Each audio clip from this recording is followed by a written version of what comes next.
Surprise, we're back. Sorry, what? Oh my god. I just spilled my soda everywhere. Well, oops. We didn't tell anyone that we were recording now, including Gravity. Hey! Are we on YouTube? Are we on the YouTube right now?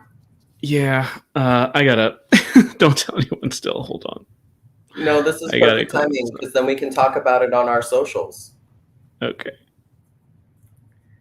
Where is this playing? Is it on the YouTube? On This Dice? American Dice? Yeah. Can I look at myself right now?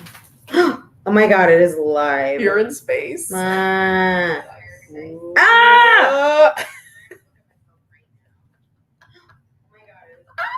I hate that.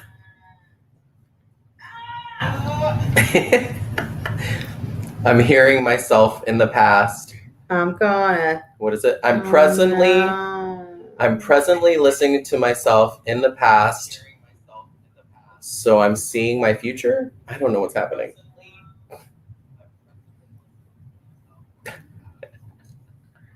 How would I even tell people to follow us on here? Wow. Yeah.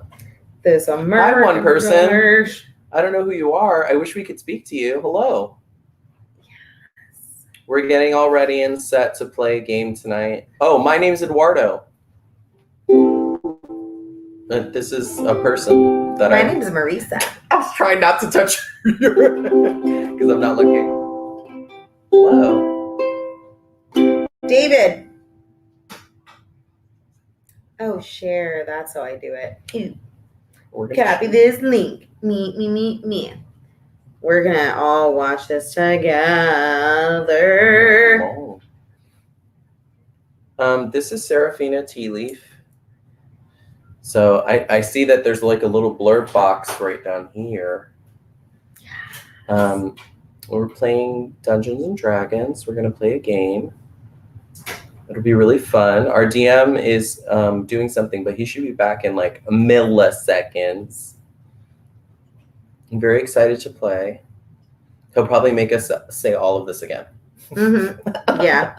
But you were watching and you were by yourself, and I just wanted to say hi. Like I said, I'm not on YouTube. If you're there, you might actually be able to see them. I guess I could pull up my phone too. Yeah, I'm gonna do. I'm actually tagging you right now. Me. I'm a person. On the interwebs. You can find me. Here we go. Oh my gosh. Post it. Come watch us. Play this game that we learned today. We'll not record on one of our recording things if we go past 4 hours. It's true. So we have to give you content within this bubble. Only within this bubble. Anything past that is that what bloopers or bonus content on the DVD? I'm scratching my foot. When you did it, a dog appeared. Ah! A wild raven appeared. A wild raven. Lickenbark. Lickenbark. She's jamming. Yeah. I'm getting eaten by a puppy. This is the entertainment your one viewer is getting right now. Thank goodness. Good. Oh God. Oh Lord. So yeah, look at my notes that I have for this. Oh no. Are they even readable? Oh. Good luck, buddy. Can I write a song about it? Can it be of a great rain, a great downpour? It just turns into Lady Gaga. Rain on me. I feel like this is a much sadder song now. Oh. Well, don't you have that new something of sorrows or something? That new lute? That was a flute lute. Ooh.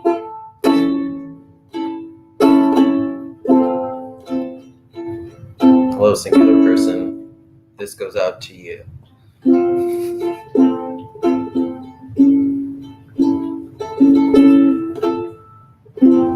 Oh, she stopped.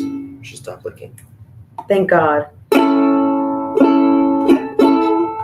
Stop your licking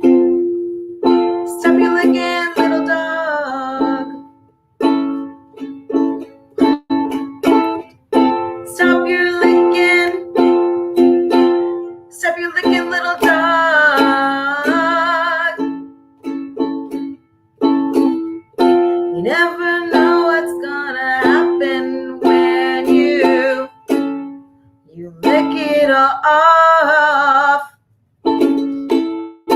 Never know what's gonna happen to you when you lick off your life. Stop your licking, you little dog. Stop your licking. Stop your licking, you little dog.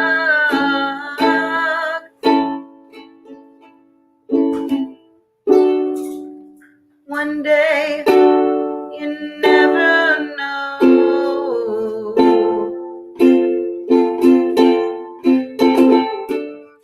Will you lick all? Will you lick all you? No.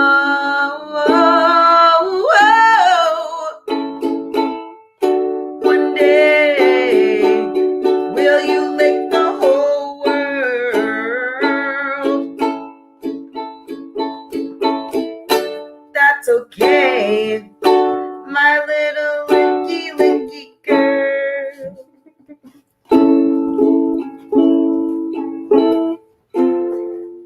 Keep on licking, little dog. That was like a 90s throwback version of a song I like to call Keep On Licking. Thank you. Thank you for the 90s.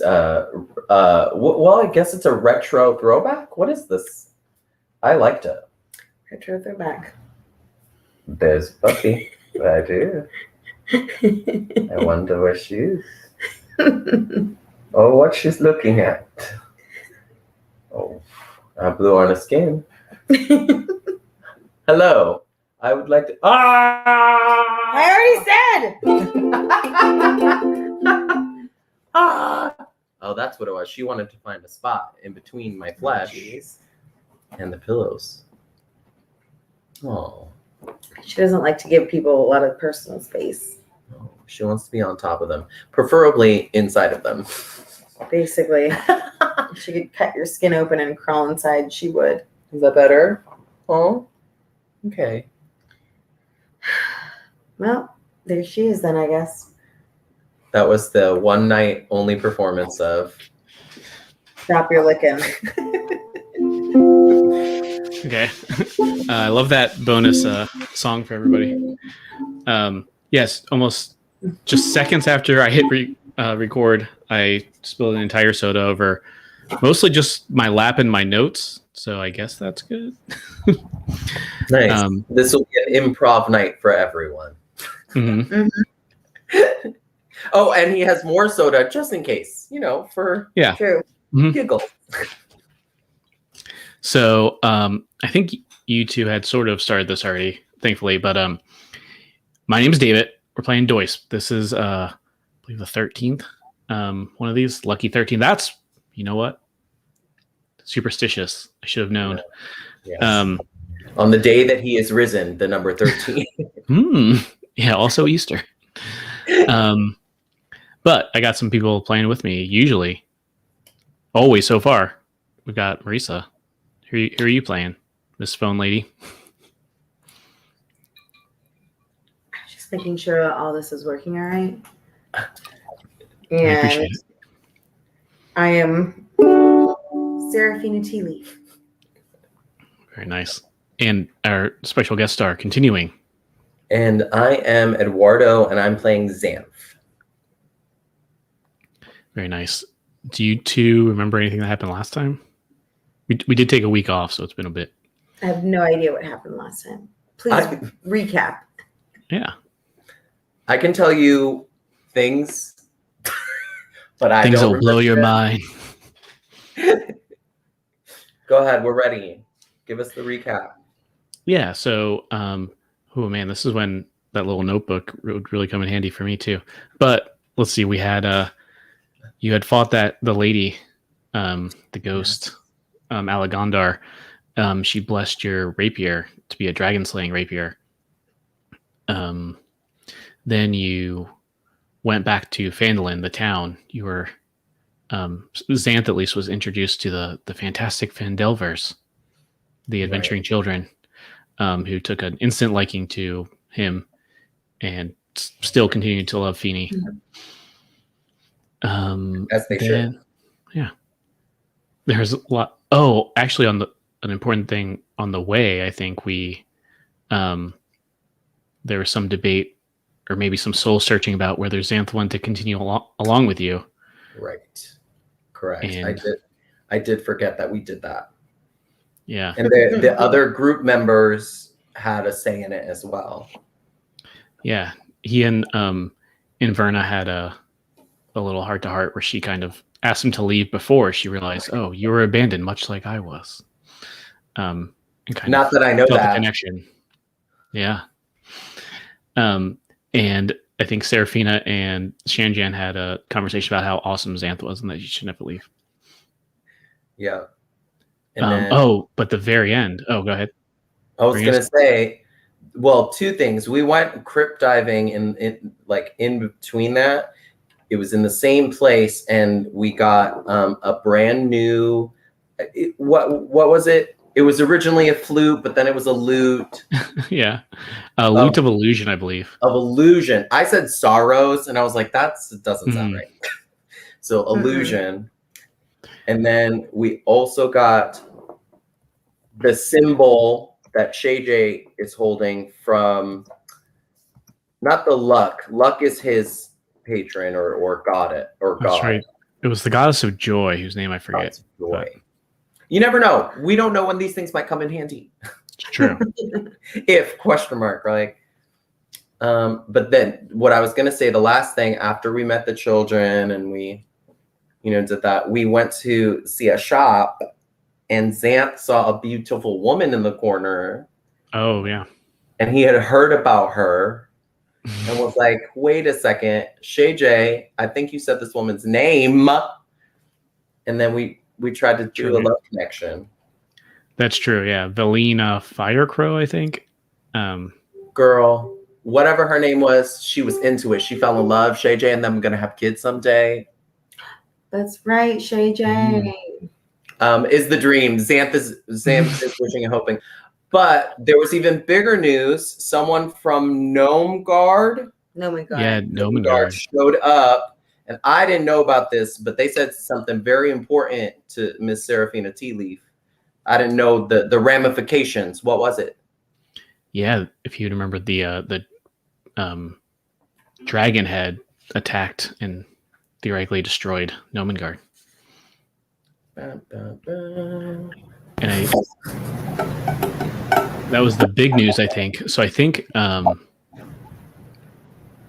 going to pick up a few days later from that, actually. Oh. Fast forward.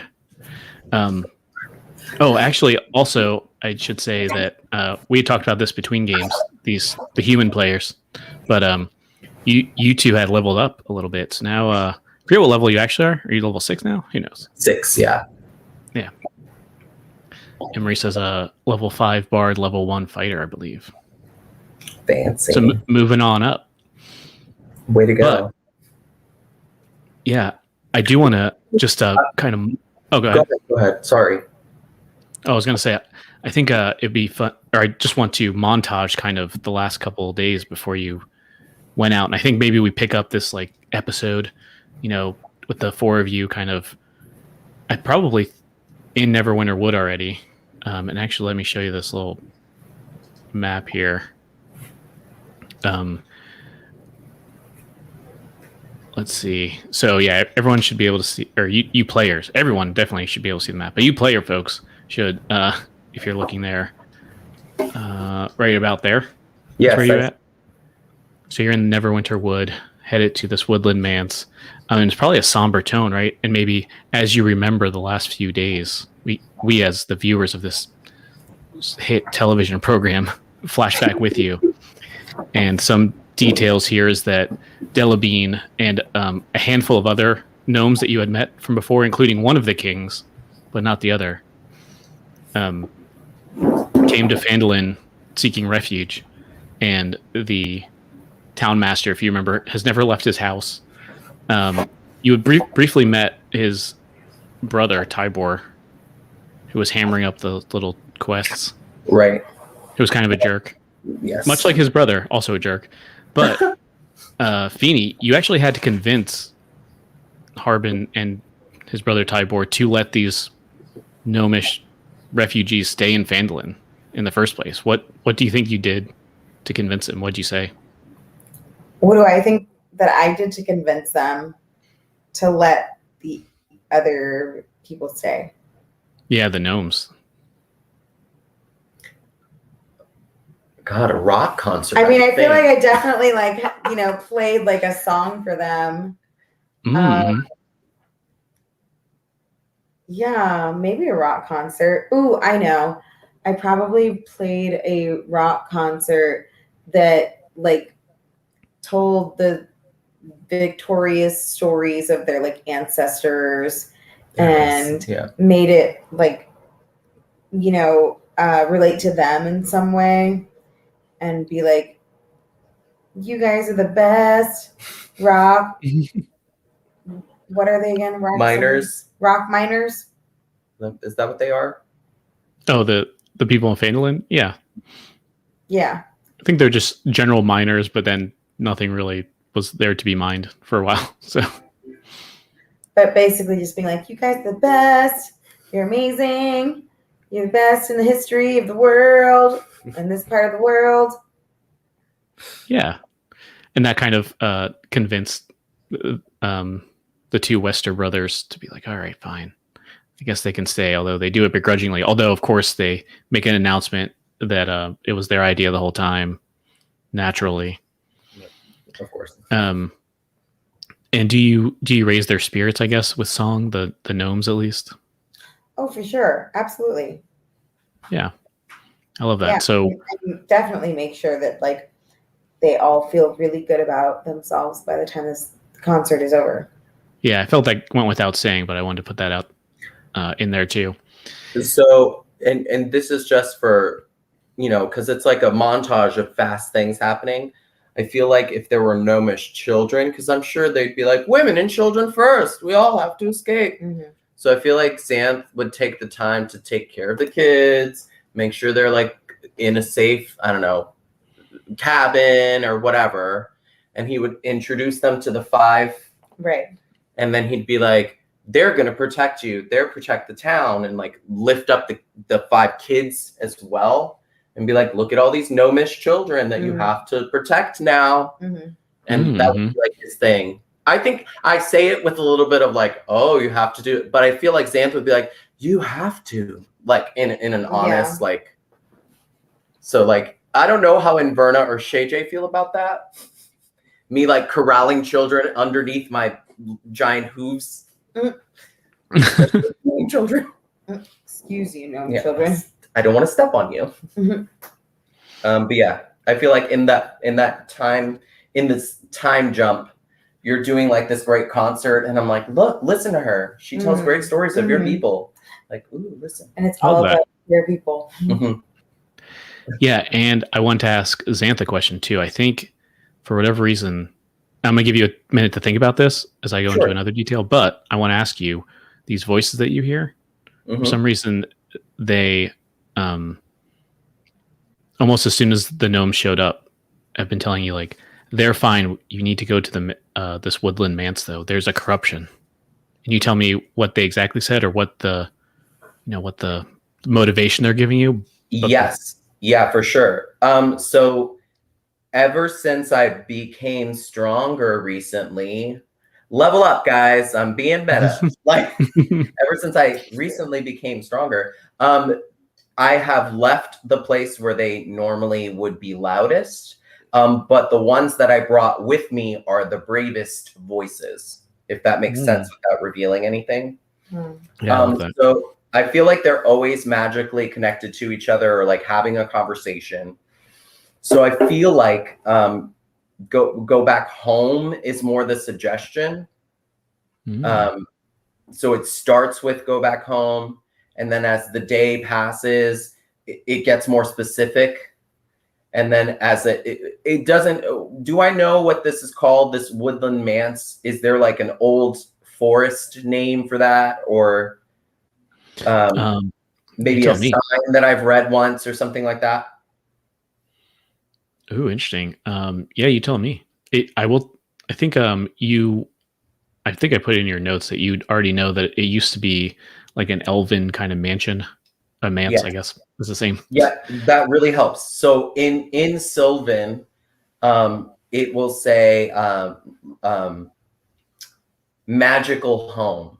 So there'll be like magical mansion or whatever that, like fancy, very like French ooh la la, Sylvan tongue, like like magical fancy home or whatever. But just to say the name, it's like a 15-minute song. It's like, oh god, yeah, it's crazy. Like, but normally things in my information, the way that they say it is usually separated, like she's pretty or that looks dangerous, and my horn will do something on this side, or my horn, because for those of us that don't remember, I will clarify, they are kind of like two different types of horns, though they look like antlers. One's a little bit darker and more like I would say larger, and the other one's a little bit more like lighter, more like bony, you could say. And normally a little flicker, a little spark, a little shadow pool kind of. But as they start agreeing on the word, they both start like pulsing. So Serafina could probably see it the best.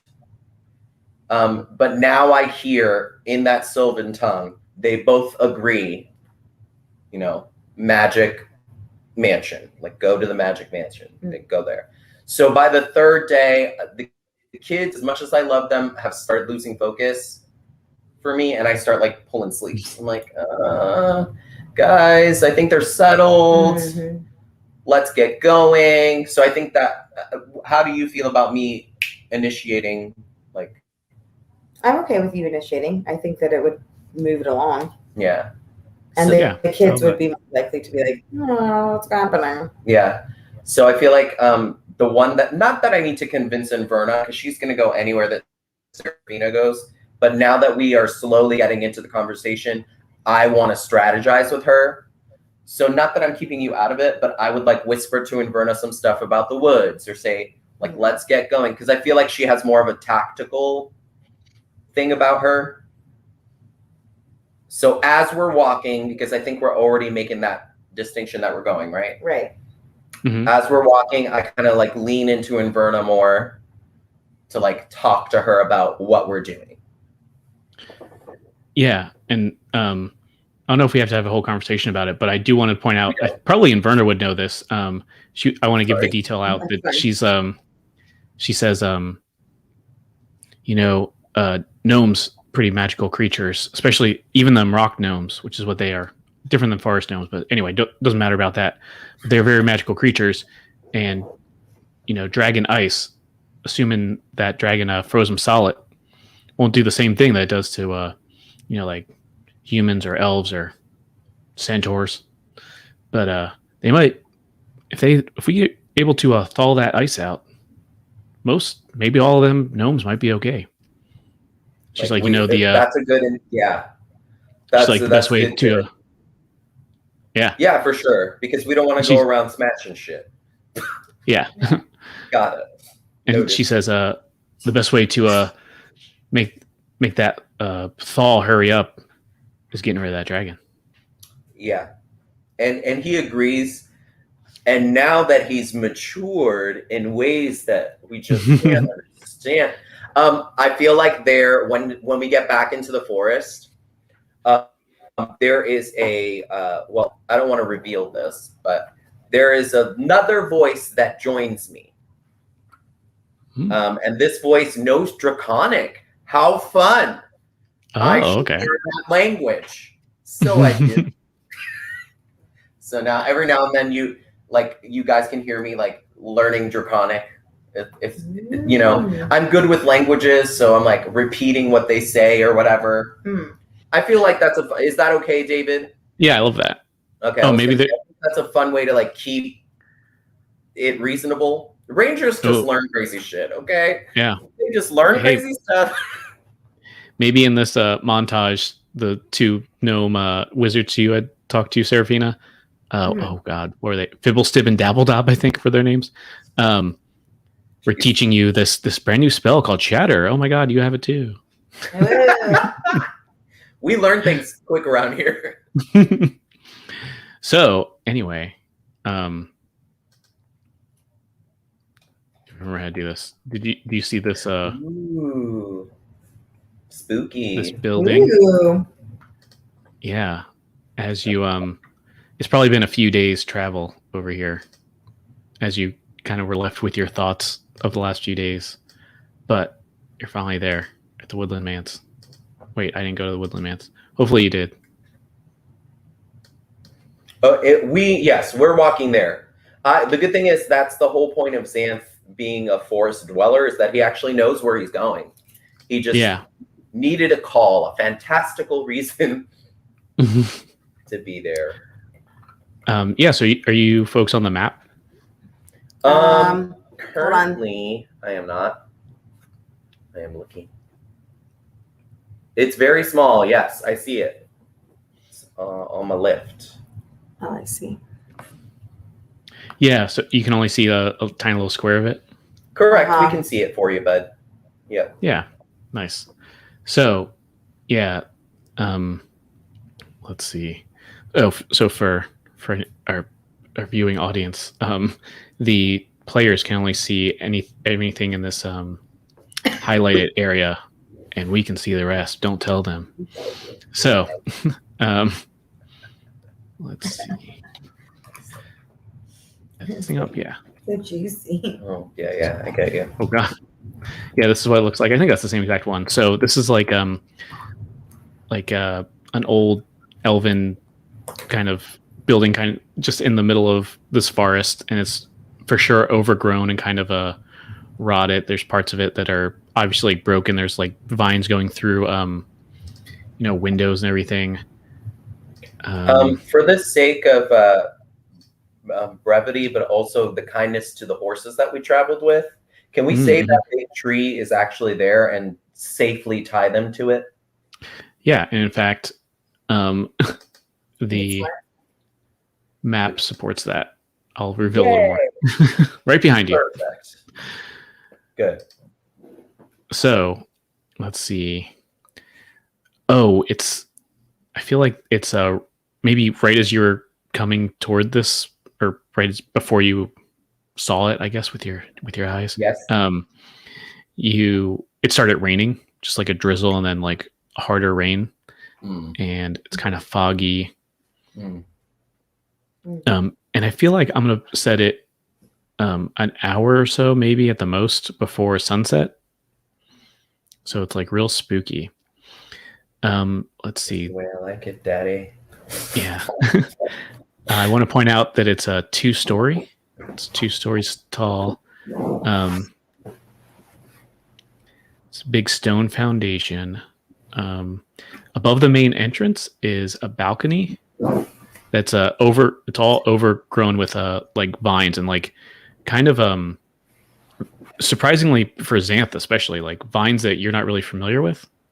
And they're like kind of thorny but kind of beautiful too. Like there's some flowers on them, like of several different colors, but almost like red, painful looking thorns on them too. Interesting. But let me show you some more stuff going on here.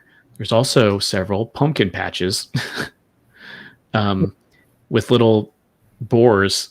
I think you can see them probably kind of like rooting through them and kind of eating the pumpkins, like disgustingly, like lazily too. And as you kind of, the 4 of you, after you tie up your horses, I guess, they kind of look over and just squint at you angrily, or not angrily, but like, what are you doing here? In pig face form, and then just go back to eating their pumpkins. Good to know. Up here, there's some more. And in here is where the front entrance is, with 2 big double doors. I don't know if hopefully you can see that. And right above this is the balcony, and the whole balcony is overgrown with these thorny kind of vines and such. There's several windows you could go around if you want. You can go in the front door. Who knows what's happening? Got it. Oh, this is a little, man, there's an architectural term for this, but one of those circular kind of like castle looking things up here. Oh, okay. So not an obelisk or whatever, but like a not a tower. Yeah, I guess a tower. Yeah. I think there's a fun name for that, but yeah. Basically a tower. Okay. Let me see what I look at with the nature. I want to see, where's my nature? That's a -1. I know nothing about these plants. Could I make, no, nature check seems fair, but can I see if the vines are like hanging over the front doors or if they're just up on that balcony area? Like, I want to get closer. Is that okay? May I make some movement? Oh, yeah. Yeah, you can move over. Yeah, they're special. I mean, you don't have to get too close to tell they're growing up. They're all in this, the stairs that go up to the front door and all over the balcony. You don't have to like cut through them, but they're just growing everywhere. Okay. That helps. Yeah, no, that does help. And as I approach, do the almost call them warthogs, do the boars get agitated? Are they okay? They seem to mostly be ignoring you. Okay. I mean, maybe not ignoring you, but they have their eyes like they're watching you for sure, creepily. But they are very interested in these pumpkins that they're eating. So okay. And there's at least 4 of them. Now that I'm a little bit closer to the boars, can I see how big they are? Or are they like, because I'm a hunter in these woods, are these like, even if I have to make an Arcana check, do they seem magically bigger? Do they seem just bigger? I can check if you want. Yeah, that'd be interesting. I feel like a roll could be appropriate there. Yeah. What roll? Yeah, nature sounded good. Okay. Oh, let me reveal the rest of this building too, so you know how far it goes. It doesn't go very much further than I already showed. Just based off my regular site, for sure. Yeah. It goes right around to there. You can probably see the corner of it. I do see that. I rolled a nature check. For me, it's -1. I rolled what did I roll? A 16. It's a 15. Oh, yeah. Okay. That's pretty good. Yeah. There are lots of boars in this forest, especially here. Since that was a pretty good roll, I will tell you some additional stuff that, orcs just have some kind of maybe I don't know if it's mystical or some kind of maybe just preferential relationship with boars in particular, since they have tusks too, maybe. Makes sense, yeah. Although they don't care about elephants. Go figure. But they're too big. And specifically, I think, did we say that you have talked to these anchorites, the orcs that live in this forest? Yes. So I've spoken, and this is, more of Xanth history. I've spoken to them. I've traded with them. I've said, what kind of pelts do you like? Let me give you some pelts, because I wanted to speak orc with them. Right. Yeah. Interesting. Okay. So I do speak it. I am wary of them because I know that, and I can tell that they are apex predators. You know what I mean? Mm-hmm. In his mind, since he was a child, he's been in this forest. They look dangerous, but they also talk to him. They also will. So he's not friends with them as much as it's like a symbiotic relationship. Yeah, that makes total sense to me. I like it. So in that case, you will also know that they will keep these boars as pets occasionally, and their kind of primary weapon, weirdly, whenever they probably interact with you, they'll have these little, I feel almost like brass knuckles. Like they have, how do I describe this? Imagine you're holding some kind of rod, and there's 2 boar tusks on either side of them that come out. Yes, I can imagine that. That's like a weird, scratchy, punchy weapon that they use. For sure. And I've seen them use this. On each other? What, practicing? How have I seen them use this before? You might not have ever seen them have to use it, but they will always have it in their hands when they deal with you, maybe as like a precaution. Like, Yeah, you guys are going a little too, intense with this. Like, it's as if someone was, can I get some Campbell's soup? And they're just like, well, I'm gonna take my gun out. Holding a knife. Yeah. Yes. Very strange. And Okay. I will remind you, Marissa, that you had fought one of these people a while ago, and he turned into a boar and ran away. Mm-hmm. Oh, good to know. Have I heard that story? No. Okay. So for me, I purposely have not taken out any of my weapons, especially when I saw the boar, because I've made a reference of like, these might be my orcish tradesman boars. So I don't want to kill their pets or whatever. Mhm. So I'm being really respectful of that. I am watching out left, right, like, please don't charge at me because I will kill you kind of thing. I'm right now gauging these vines. I feel like we really need to go inside. Before I do, though, I will turn around to Inverna, and then Shay J, and then I'll think of Shay J's Sacred Flame. And I'll like, we've been practicing signals now because I'm like trying to like do what you do.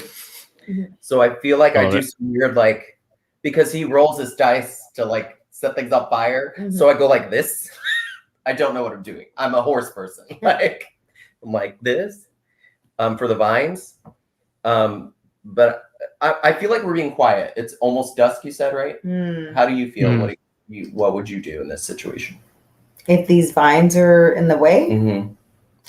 Because I've just initiated, hey, we should set these vines on fire. Right. But obviously he's closer to you. So yeah. So let me make, maybe it wasn't clear. Just in case, these vines aren't like blocking you. You can get into these double doors pretty easily. Right. And you can do it without, touching them even if you want to, but they could be like a way to, if you want to, I don't know, scale the the porch area to go to the balcony if you wanted to, although they are pretty thorny and stuff. Well, my centaur brain is not thinking about scaling no shit. Yeah, it would be rough for you to climb them in particular. Yeah. My centaur brain's like, nah. But I could scale it and then go around it. And if needed, then Xanth could bust in, if there's any problems, basically. Yeah. And actually, if you, especially if you go in the first couple steps of this, I don't know, area. Yes. There's a word for this. I wish I knew more architecture terms, but this area, porch. Yeah, it's the porch. If you take the first couple steps up those, you can tell that these two double doors, where they probably looked very fancy, like elves definitely made them. They're very old and weathered, and if you kicked them with even one hoof, you could like just break them. Probably even one of these, stupid two-legged people could do it. So as we start moving forward, Xanth is actually going to take this little pathway just to double check where we are, so he can get closer to the we said tower-ish. And he wants to look so he can see more of the tower. Maybe he can't see inside, but he'd like to see like how high it goes. Is there an exit? Is there a window? Is there a blonde woman with golden hair? Like what? He just wants to look around. Do you want me to investigate or anything? What would you like? Yeah, you can just, especially if you go up to this window, the first one here. Yes. That guy? Yes, you'll do that. Yeah. Making sure not to actually step on the pumpkin patch. Oh, and I will say those vines from the pumpkin patch are pretty similar to the ones all over the house. Jesus. If that makes a difference. But when you look in there, it looks like no difference. This is also the first question you asked. It's two stories, maybe a little bit above where the rest of the house goes. Right. And if you peer in here pretty easily for you, I think you're probably the tallest of of the four. If I stood on my hind legs. Yeah. Oh, that's true. You did say you were kind of shorter too. Yeah, he's about 5'8", 5'7", something like that. Yeah. So, I mean, not too hard though. You can look in this window. And they're just shuttered windows. They're not glass or anything. So you can kind of like move them. And it looks like a bunch of just, actually, I can reveal it for you now that you've actually looked in it. Just a bunch of destroyed stuff, basically. It looks like the story above it had collapsed, and probably due to this like bathtub, this iron bathtub that's on its side in here. That's what this weird thing is. Oh, weird. I wasn't expecting a fancy bathtub. Me either.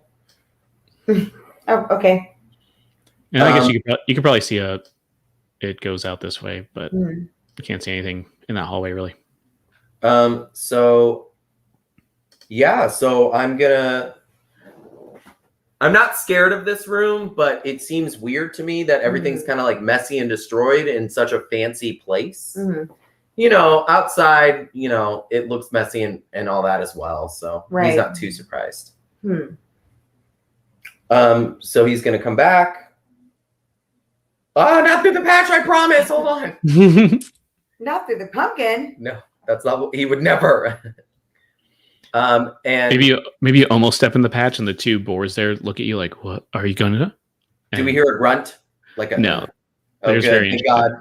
I'm scared. I was hoping we would. I was like, oh geez, roll initiative right now. So I informed the team of what I have seen. I informed them of, you know, this should be much fancier, even if it was, you know, somebody somewhere would have taken care of this place. Elves don't usually leave things like this, all that kind of suspicion. I mentioned that, hey, I can get under that if we want to get inside. Do you want to climb up? And we talk about that. And then I leave it to Serafina to decide. All the info is now relayed.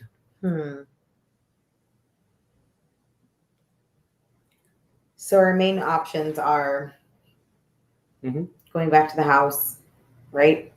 The mansion. Right. So our main options are entering the mansion through the vines to get to those front doors. But the vines are, we can duck it. You climbing up to the second floor using the vines, even though I can't really tell you what type of vines those are, and they look kind of dangerous. But if you are capable of doing that, we can do that. And then we could probably just bust through the window in this other place too, because that's true. As long as we don't, and I mentioned these are orc boars. Let's not kill orc boars. And I look at Inverna and she picks up orc biter and I like lower it. They're not orcs. They're orc boars. Oh, well, I kind of like the idea of them like sneaking in just to make sure that they don't upset anybody, like in a weird way. Yeah. That's how that goes. So maybe option C.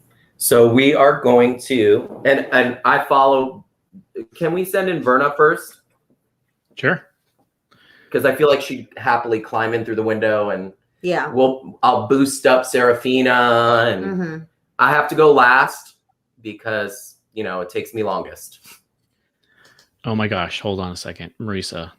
Oh shit. Not got scared. Yes.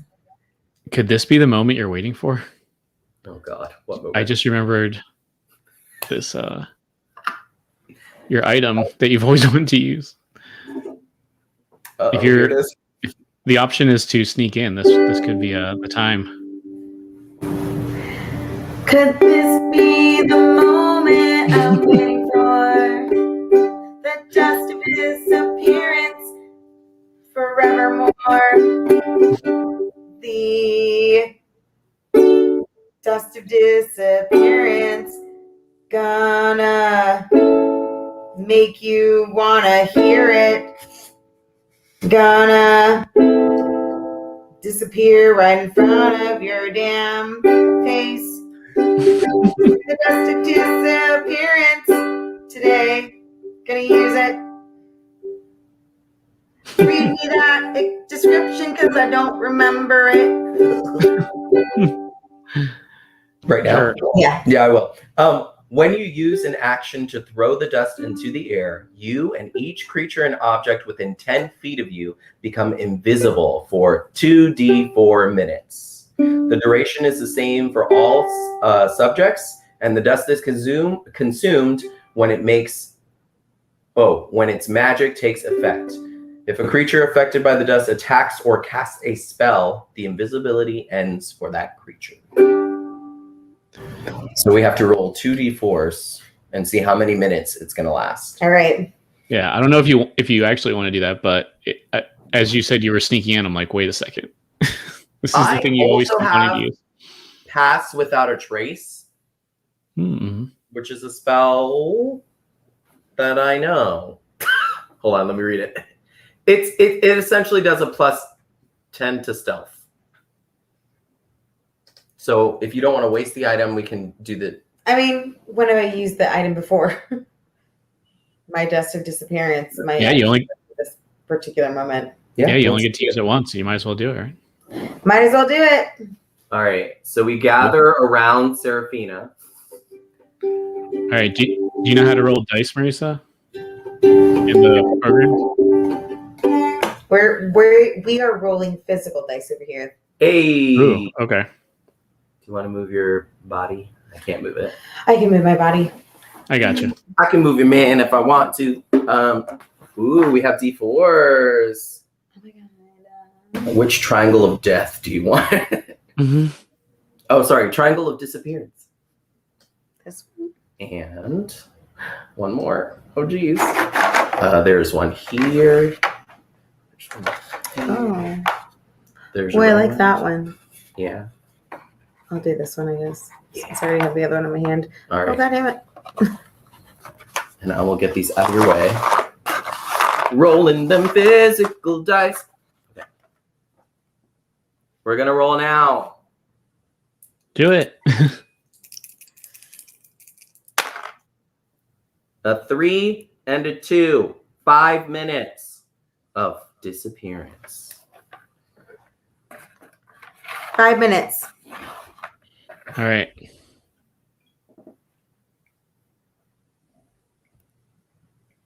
Am I ready? I feel it's pretty fun to do this in real time. Oh shit.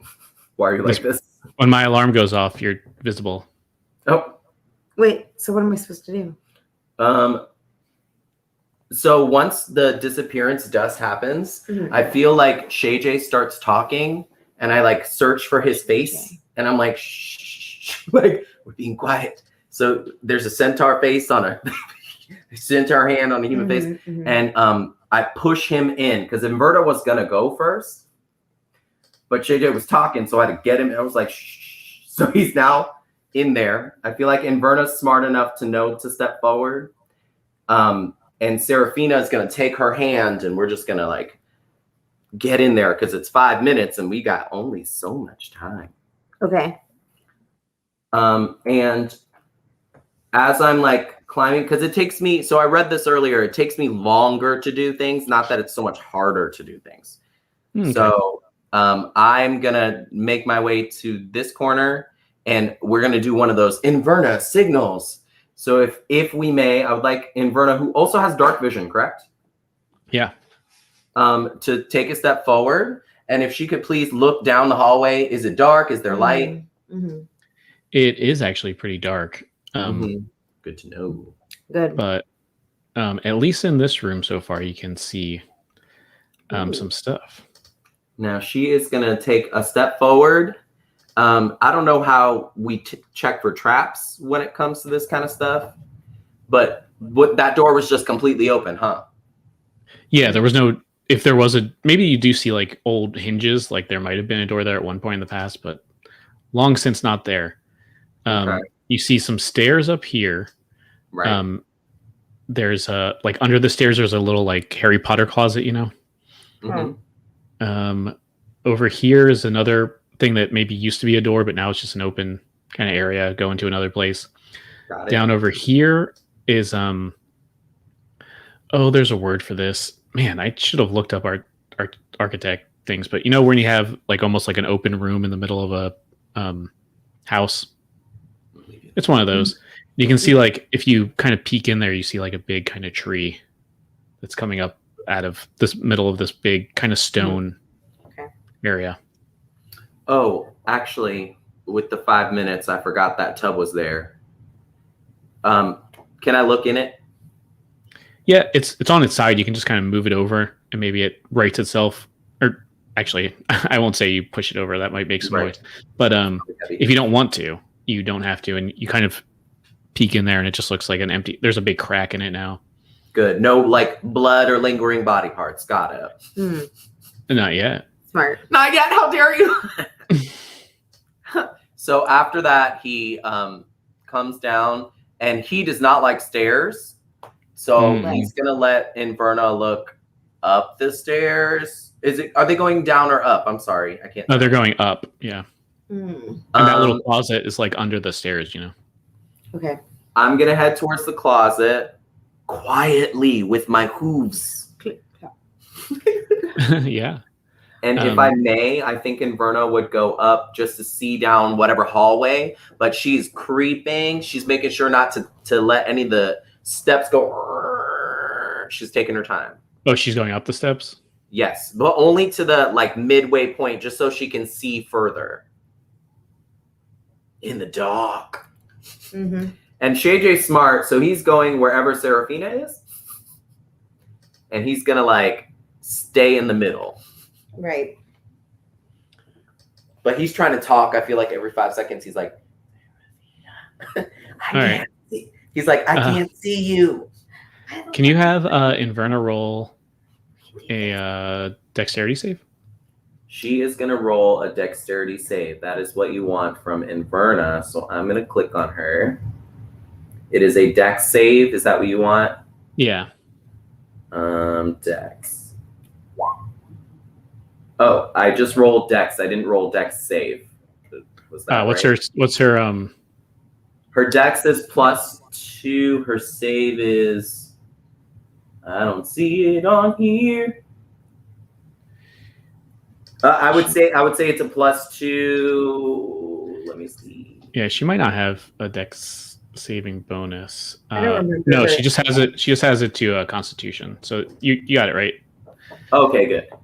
I mean, she failed it, but Damn it, woman. So I don't know if you could see the trap thing that just was sprung, but she falls through the stairs. Of course she does. Maybe around the time when you open this closet door, you just see her tumble into this room that has spikes at the end or at the bottom. Oh no! Oh, that way? Yeah, she takes a 17 points of damage. I'll mark that for you. Thank you. Thanks. So it was as I opened the closet door, I see her body falling. Yeah. Mm-hmm. Can I reach down and pull her up? Or is it very far down?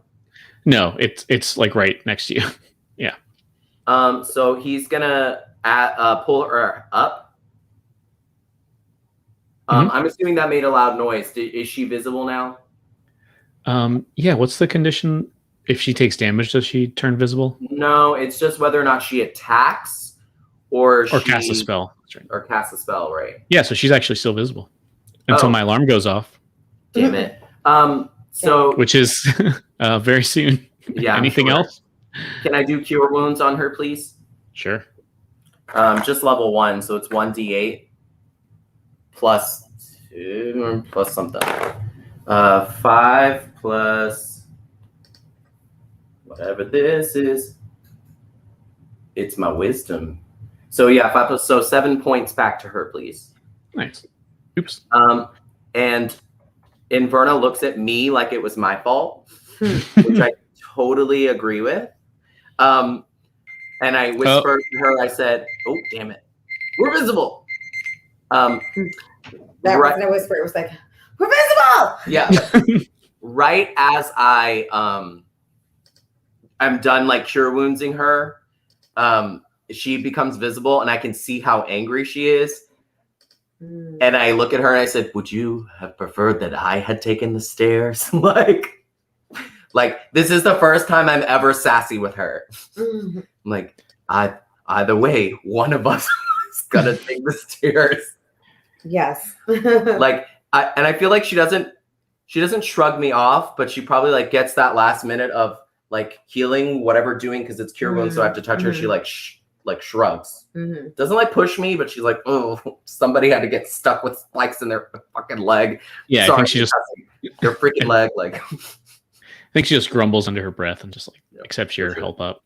Are you still in that tower room, Feeny? Oh, good question. Yes, I am. Okay. When you turn visible? Visible, yes, I guess. Okay. Shanjan. And you see this little pig appear next to you too. When you turn Yes. visible. I see a little pig. And it's like it probably squeaks in surprise. It's like "Rrrt." What's one of these boars from outside?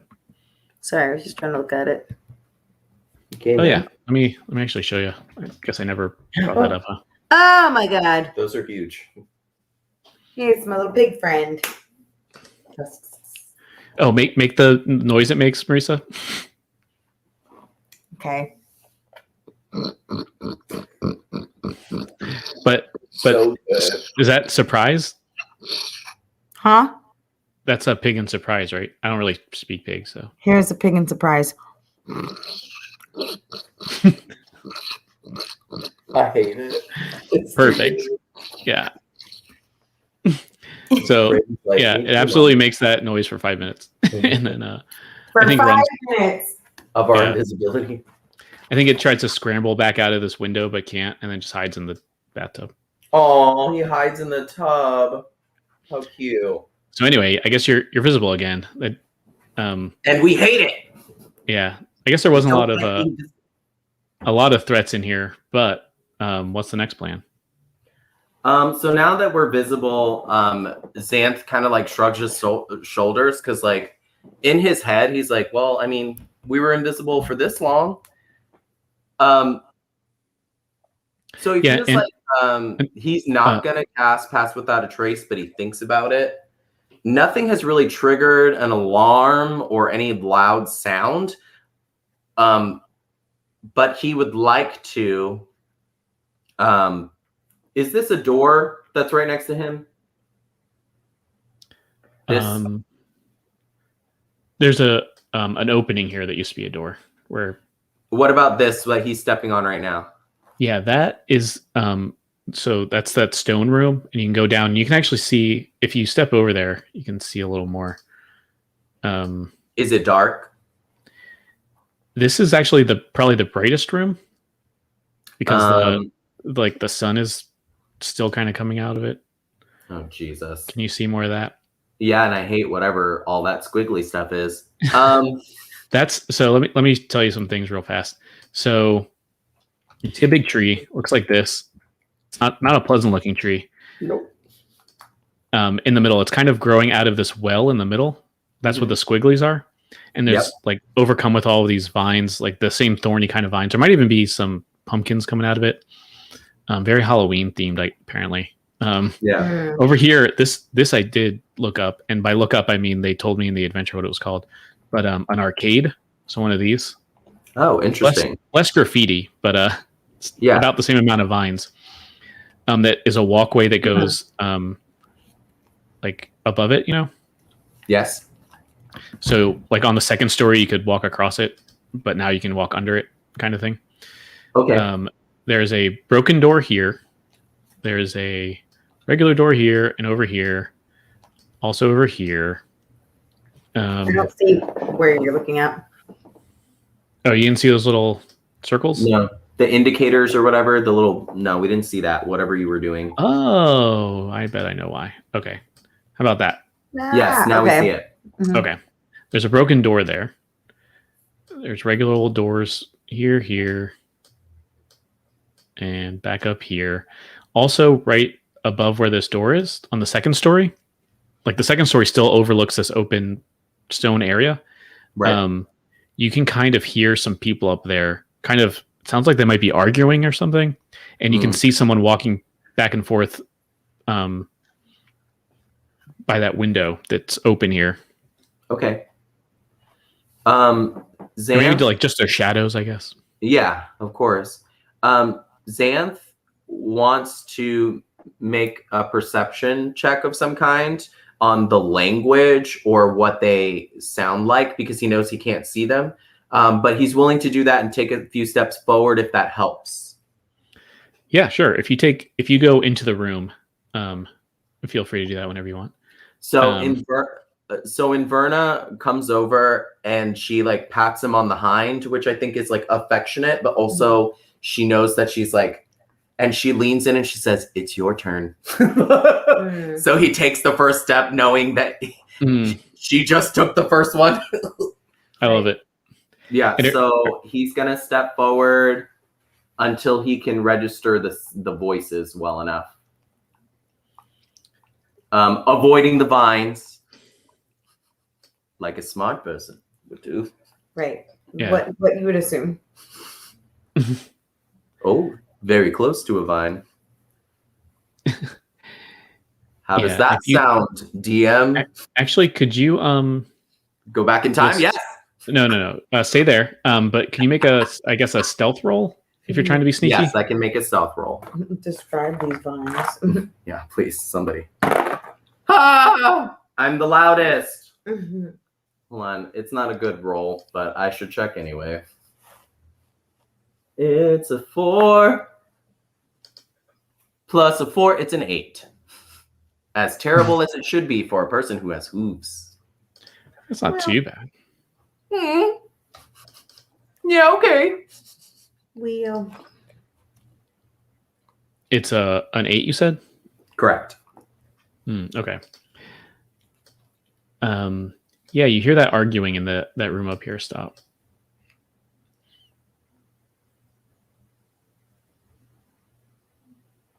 The black die's out. We're not rolling that black die. Nope. Don't worry, I wouldn't worry about it. So what's the plan? He's just trying to listen to the voices to see if he can understand the language. Do these sound like orcs? Do these sound like elves? Is someone speaking Draconic? Because he can relay that information now. The other option is common or dwarfish. Well, okay, so you failed that stealth check. Sneak around. Yeah, stealth check. I forgot the word for stealth for a second. That sneak around check, what is it called? Yeah. It's a stealth check, you failed. So maybe you so there's all these like stone tiles, in this room. Maybe you stepped on one and it was like cracked and made like a the clink noise. Sound, that like kink. Yeah.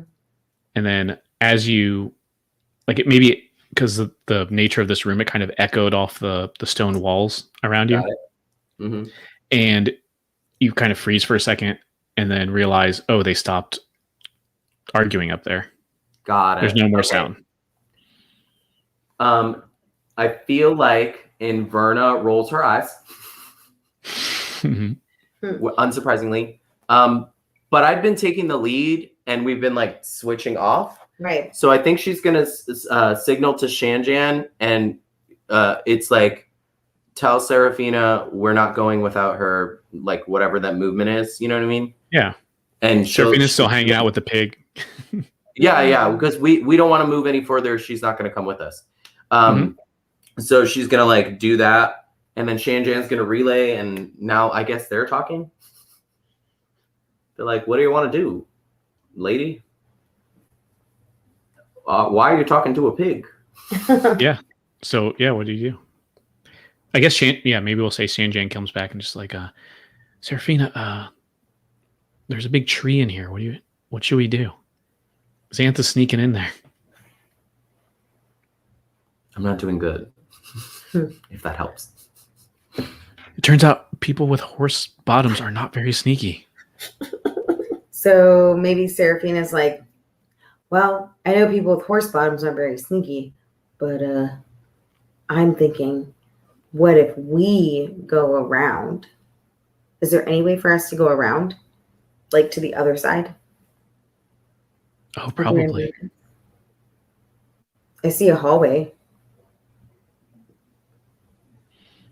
Oh, this thing over here? Is that what you're talking about? Would it be too far to go to the hallway that's on the other side? Which? Can you... Oh, down there. Is that a hallway? She's right. Oh, this one down here. Yeah, and Verna's not stepping in it, but yeah, she means this one down here. The one all the way to the south, right? Yes. I'm just curious.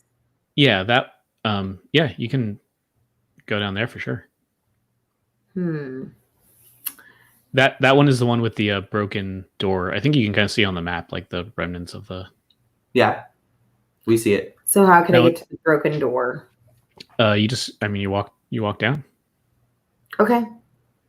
So maybe Seraphina walks down and goes through the broken door into the other side so that Xanth and Inverna are on one side and Seraphina's on the other side, just to see, like. I'm not totally sure what you mean. Can you move your people? Yes. I was trying to move you, and I'm like, I don't think I'm getting what you're putting down here. Well, she's definitely not walking through the. Get out of there! You know you're not doing that, DM. What? Wait, how do I don't know how to do this. Yeah. Did you see that tree, Marisa? This is kind of what it looks like. Is it's growing out of the well? Yeah, we don't want Yeah. that tree. And as you kind of walk by it, which I think is what you're doing, you just get like a sense of, I don't know, like an ominous kind of like these little lights, inside it. Maybe it feels like they're looking at you somehow. Right. So I guess it kind of like is. Yeah, I think the tree and the vines are just like almost like undulating. Like, oh, are they moving? Maybe not. I can't tell. It's very spooky tree, but it doesn't, bite you or anything. Just for Xanth's, craziness. Do his voices whisper anything about don't touch or don't do? This is not him. He's not going to move, and he's not making any choices based off it. I'm just DM wise. What do you think they're saying? Ooh, I love that. Would you like to make, or can you think of any kind of a skill that would relate to that? Yeah, sure. I think you could use that as an excuse. Yeah, sure. I think he would do a wisdom save maybe, or a wisdom check. But if I look at the skills, he would probably either do survival, nature, maybe even insight. I don't think he has enough history to be able to know what this is. Yeah, I'll let you up. I think like my normal way to do it. You can pick any of those skills you want, and based on how well you do and which skill it is, I'll give you different information based on that. Oh, sure. I think he would. Can I roll 2 dice? Or would you like 1 roll? Just 1. Okay. Before I do it, I'm going to say, sure, why not? Let's go with insight, because he's getting emotions from his friends. So yeah, I like that. Nat 20. Oh, dang, girl. All right. And just number-wise, insight plus, so 25. Oh, incredible. Yeah, I think you can tell that this is some kind of corrupted tree for sure, like easily. And I think the voices are telling you an absolutely without a doubt, like some kind of magically corrupted, evil kind of nature thing. What else can I get? That was like the best roll ever. I was lucky, and I chose insight based off the voice, the Fey Wanderer. Ooh, okay. I know how I can tie us into the Fey. Maybe for a second, maybe through the voices or something. They're helping you out. Maybe your Fey eye, perhaps, if you have one of those. I do, but yeah. Can see almost. Would you like the green eye or the gray eye? I mean, that's up to you, isn't it? The whichever gray is more a Fey related. Naughty eye, and the green eye is more of a nature eye. What would you prefer? I'll tell you what you see, and you can tell me which one. Okay, good. I'll tell you.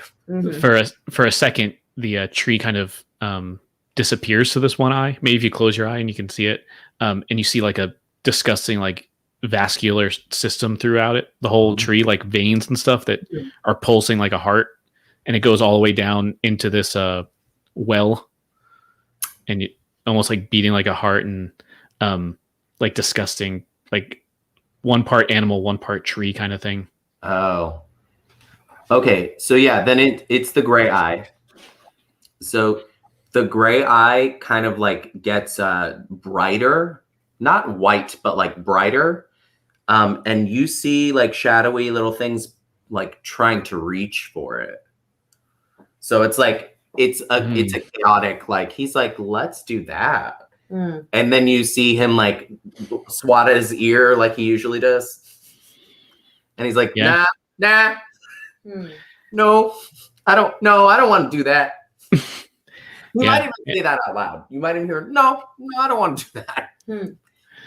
Yeah, and again, this tree hasn't moved or anything like supernatural so far, but the way the shadows are, or maybe it is moving, but something seems like strange about it.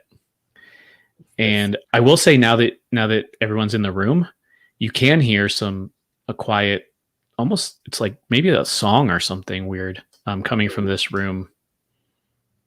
Oh, and that's kind of like a opposed to rhythmic the arguing that we heard before. Is that correct? Right. That was like kind of a loud argument, which stopped suddenly for no reason. Don't worry about it. And from this room, now that you're closer, you can hear. I mean, if you could guess, you'd probably be like around here. I don't know if you can see the dark area, but like way further into this room, this like rhythmic kind of song almost. May I ask a question? And this is more me being. This is a DM question. Sure. Serafina has become more powerful recently. She's been practicing new music. This music might be counter charming. Have I heard her play a counter charming melody? I don't want to be like, please use counter charm. That's not my. What I'm saying is, has Xanth heard this practice? That can be your choice. I don't know about that. Although this does give me the idea of, damn it, Marisa, if you want to roll maybe a performance, like you could get some, like you're not doing a performance, but kind of picking up this performance, and you can get some information about it if you want. Ooh, so many options. Not the black one. Hold on. Get the black one out of there. Fuck out of here, bro. All right, what am I rolling? That is, if you want to just stay here and listen to it, you can just, go into the room and ask who's ever singing to tell you about it too. Oh, okay. So I don't have to roll? Not if you don't want it. The roll will be if you want to like know what that song is, or if you want, you can skip that and just walk down there and ask, hey, who's playing music? What is this song? I don't want to walk down there. I don't want to like blow our cover in case I don't know what's going on. You know? Yeah. All right, pick a die. I'm very excited. Yeah, this is a 20. This. Want any of these 20s? Yep. Oh, and this one too. I'm getting her addicted to rolling physical die. Very nice. Very excited. I do like this. But I'm Your gonna go performance is great too. You get a +6 to this. Yeah. All right, I'm ready.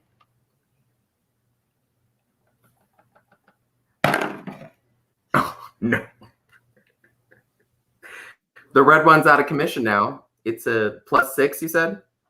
Yeah. It's a 9. Okay. Get out of here, fucking red dot. You were beautiful. It's my fault because this is one I really wanted to. The green and then one, I was yeah. like, no, it's okay. I'm going to do something else. Do something sparkly. No, a 9's not too bad though. You you can tell it's it seems like almost like a chant, I guess. Like you can tell if you listen to it for a few minutes, like, oh, this is just repeating kind of the same thing over and over again. Is it a religious chant? Oh, if only she had done more or rolled better. Well, what I'm saying is Jan is a religious man. Yeah. Is the chant, just out of curiosity, is it hot dogs, we love hot dogs? It very well could be. It's definitely in a language you don't recognize. Or you don't. Right. Well, so possibly. I don't know what language you know, actually. Hot dogs, That's a good question. hot What languages Can do you know? AJ make a religious check based off the chanting? Oh, I religion? suppose. I guess if you just want to roll skill checks all day. Okay, oh, well, he's got paperwork. I should do the paperwork. How do I get to that? I like lost that screen. Oh, here there it you is. go. Shay J. I feel like because he's standing right next to her. So I feel like he's like, also, when she starts leaning forward to listen, he like does it too. Hot dogs, we love hot dogs. I guess is religion intelligence? I don't know. Yeah. Because they don't have the skills on there, so I'm gonna assume it's a yes. So it's a +2 to whatever He that does. was. He does have it on there. It's a +5 to religion. Oh, nice. What did he roll? I didn't see. A 9, so 14. Jeez. Yeah, better than we did before. So sure. He's when Seraphina's like, I think that's chanting. Janjan's like, yeah, I think it sounds like something similar to like a Talos chant I remember hearing. And Talos, do we know this god? Yeah, Seraphina definitely does. Do you remember any of this, Marisa? Not really. Okay. Wait, Talos? Yeah. Can you jog my memory? Yeah, I will, in fact, right now. Oh, shit. How dare you? Talos is the god that all of these half-orcs have been worshipping, the god of like storms. Mm. I'm on the other side of the room, so I don't hear this whispering. That was like way back when. Yeah, Moesko the Heartless was a I don't know, a religious follower of Talos. Hot dog. Inverna's in the room officially now, just in case. Yeah, I mean, so we have about 15 minutes left until the break. So this is down to the wire. You got this unexplored room up here. You got a door up here. 2 doors down here. This very mysterious hallway about hot dogs. What's happening? What about that one over there? You got a bathtub tower. We know there's voices. We know that's a creepy tree. You got something outside. You can climb up, perhaps. You got some delicious pumpkins. So many options. So we have decided that we are going to back out of this room quietly. Do you need me to make a stealth check? No. Okay. Inverna is going to follow, and Inverna is the one that actually helped us make this decision. Not on the stairs, Xanth. Hold on. And Inverna was like, can we check over here first? I almost died for this hallway. Let's go.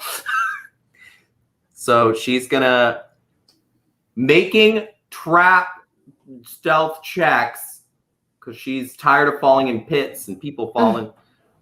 So what does she need to roll? Great question. What is she trying to do again? She's checking for traps. She refuses. Yeah, investigation. What does she need? That's intelligence. Yeah, I think investigation works for me. Or survival would be the other option, I guess. Yeah, investigation sounds good. Cool. Do you want me to roll that for you? I can pull it out. You got it. Yeah, remember if you hold. If you have access to it right now, just go ahead. Yeah, to remind you of the shortcut, if you hold Shift and double click the token, it goes right to their character sheet. It's just because I have the touch screen in front of me. Yeah. She does not have investigation, but that is what is that? A wisdom, right? Investigation is intelligence. So whatever that is plus whatever her intelligence would be. Because I don't know what her pluses are. Okay. So. Well, yeah, she doesn't see any traps at all, so it's fine. What she does see, though, is a door up here, a door down here. Probably goes to that room you were just in. Right. There's a broken kind of dining room table and some broken up chairs. Lots of these vines still, the same kind that have like the weird flowers on them and the thorns. And this fireplace, there's a mantle. And on the mantle, very, I don't know, clearly are these 3 figures, almost like Blair Witch type things. Think of that, like twigs that are kind of tied together with some kind of like maybe animal gut or something. Right. And they look like they've been, discolored. If you squint hard enough, it's like, oh, discolored with blood. This is weird. And to remind you, even further back, Marisa, to the logging camp, you saw similar things to this back there. Mm-hmm. Because we're being silent and just checking, can we make either one group check or 3 separate checks? Because the way that they're looking at it is Shanjan's checking religion again. Inverna's checking history to recall whatever you're Mhm. talking about, Right. and then he would be making an orc check, which would give him advantage on like whatever about their clan or whatever. What would you prefer? What are you trying to figure out? What What the these deal is? three Because- things are on the mantle, if it's orc related, and if it's like religious, spiritual, because like, should we touch it? Should we not? Right. All that stuff just by vision. Xanth gets advantage on anything orc. So if he can make a reference or a connection to it, he will. Yeah, I'll skip ahead here. You don't need a roll for this. You also, where is everybody? Where did everybody Right, go? we're all I looking only- at the mantle. I don't know where Seraphina is. I did I'm- not move her. Yeah, I'm over here just hanging. Oh, okay. I think I. And she's not stepping in vines. I'm saying it I'm out not. There I am. Not stepping in vines. Yeah, weird. I don't see the other three for some reason, but that's weird. We're all right against the But do you fireplace. see me? Oh, okay. I see you now. Duh. Right here. I don't know how I missed you. Okay. So, yeah, you're right here. So, anyway. Yeah. So, Seraphina,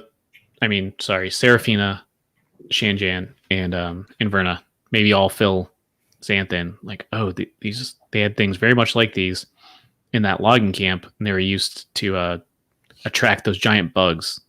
And who on is they? kegs. Are they humans, elves, orcs? What are they? These people that you're mentioning? Yeah, they're probably the. Did we figure out who they were?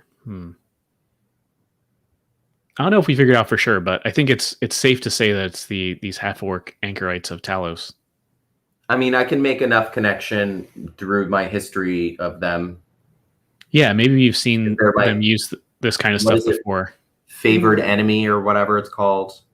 Yeah, and Cool. especially in these woods, maybe you've seen something like this before. They're used to kind of attract people Yes. or attract monsters, you know. Okay. And Which I hate. actually, Marisa, how does the one in the middle look like Seraphina? How does the monster in the middle? No, these little twig things. Those. Oh, gotcha. So those three of them look like my three friends. Is that what we're saying? Yeah, there's one So that how looks does that- like Right. Okay. one that looks like Inverna, one that looks like Shanjan, and the middle one. How can you instantly tell? Oh, that's me, isn't it? Maybe it's like super small. Mm-hmm. Like it's like a tiny piece of a twig. And maybe it has some sort of like tiny little seed, Oh, okay. like an apple seed. And it's like attached to the twig. Does that make sense? Yeah. So Seraphina knows that's supposed to be me because it's like a little seed shaped, stuck to a tiny little branch. Oh, is the seed like your strong heart or something? Yes. I love it. The seeds are strong. I was thinking more like how would you create some sort of musical instrument, right? But like Oh, I see. a strong heart is good too. Oh, yeah, I love that. Like the little tiny seed lute. That's Yeah. cool. Exactly. So- it's like right there on those Yeah. tiny little stick. Yeah, I love it. So these three are very prominently displayed in this mantelpiece. Now, are they covered in blood? Are there needles? Are they voodoo dolls? Yeah, what are they exactly? Are they worshipped? Are they They just burned? They just look like regular twigs. You did burn the last ones you saw, although they weren't shaped or like they didn't look like you three. But they are, like I said, looks like maybe they were like dipped or kind of, I don't know, squirted with blood somehow. Oh, I don't like But that. it's dry. They're not like, I mean, I assume you didn't touch them, but they look dry. If they're near the fireplace and not in the fireplace, if they're like on the mantle, Xanth suggests that we don't touch them because if they had burned and we live in a magical world, these could be voodoo. We don't know. I mean, he's just connecting dots and like maybe we should not touch or move anything. And he is gonna walk over because I know we're running out of time. He's gonna walk. Oh, if I could turn back. Okay, he's gonna walk over this way. You said this is like a broken table. What's this object? A broken chair. A broken chair. It's just random debris. Yeah. This is a door. It was a table. That's a window. That's a window. Like, can I see outside of it? Yeah. Please. More pumpkins. Yeah. Oh, there it is. He doesn't see anything still dealing with the inside of the house, which is where he's concerned right now. So he's gonna like stay to the shadows like Batman. And he's gonna go very trepidatiously trying to find who. Hold on. Could you say that again? My alarm went off. No, you're fine. Very trepidatiously, he's gonna go and try to find the perfect hoof pattern. And step right here. Pattern. Sure. Hoof pattern because he wants to like a backwards almost. Yeah, he's like perfectly fitting where the vines don't touch because they haven't been moving yet.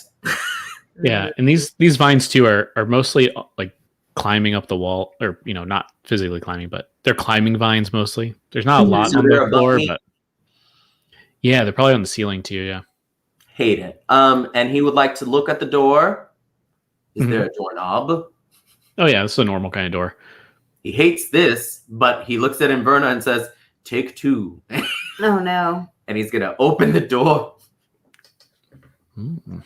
He hates it, but he's gonna do it because we heard chanty voices in the other room about hot dogs. Hot dog, hot dog. You know what hot dogs are. They don't sound good. Yeah, this. Let me reveal this to you. Hot So you open this. It's a banana. It's not overly interesting. It looks like an old kitchen. There's like pantries and stuff that have just like rotted away almost. Maybe as you come in here, there's like a squirrel or a rat or something that sees you and just like and runs away. Oh jeez. There's a big like stove. What? So rangers build really good maps in their heads of things, but usually it's forest related. Does he have a good orientation of where he is in the house? Yeah. He would like to look at Inverna, shrug his shoulders, and step inside. Yeah, and there's just kind of nature has kind of taken over this room. This this door back here kind of leads outside. You can see it's too covered with vines. You couldn't see it, or maybe you could have if you walked around. But this is kind of open to the elements too. I guess you could probably see out there some more. But the door is busted. Is that correct? Right. He's gonna step over this way. Is this door busted? No, that one is intact. He hates it. And Inverna's behind him, and Inverna's gonna say, "Do you want me to?" And he's going to look at her bravely and say, "No, you were hurt so much, my friend." So he's going to, this time, he's going to slowly like, because now the fog is starting to it's darker. The rain is harder now. Was there a strike of lightning? Maybe. Ooh, probably. Yeah. And he's now, before he was like, "I'll do what I want." Now he's like, not sure what this is. Oh god. Yeah, this one's just a bunch of debris. It looks like this might be had been a storage room, but also just kind of destroyed. Okay, he's much calmer now, but with the intelligence of all he can muster, he's gonna look back at Inverna and say, "At least the door's open now." That's a good point. He's like, "I don't want to." So she's gonna come back and relay the information quietly without crazy hooves making loud noises, explain the rest of it in such good Western detailed cowgirl fashion. Yeah. Which is, I'm sure, like 5 words. She's like, "Nothing in there. Up there to the left." And like she's giving you the minimal. Right. Just to throw your interest in This used to be something. That is what she says. That over there is it's a mess. So what's the plan now? We have regathered. We look at Serafina and we say, we may have to go towards the hot dog chanting. Oh no. And Shan Jan is going to be ballsy because he's been silenced by a centaur. Inferno's looking at him weird. He hasn't been able to do much. And earlier he thought he was going to sacred flame some vines, but he didn't. Yeah. So now he's going to be like, I'll take the lead this time. Ooh. But how would he say it? Say it in his voice, David. Yeah, he maybe looks at everybody and just like, guess it's my turn. And just goes over to what? The door? Where are you going? He's gonna. Oh, I can't touch him for some reason. Oh, there it is. He's gonna go back. He's backpedaling now, and it's dark in here. No, this was the undulating, glowy tree, right? Yeah. He's gonna stick to this wall like glue. Not that way. Come back, change. That wall. And he's sticking to the wall. And he's sticking to the wall. So hold on. Where are the rest of you while this is going on?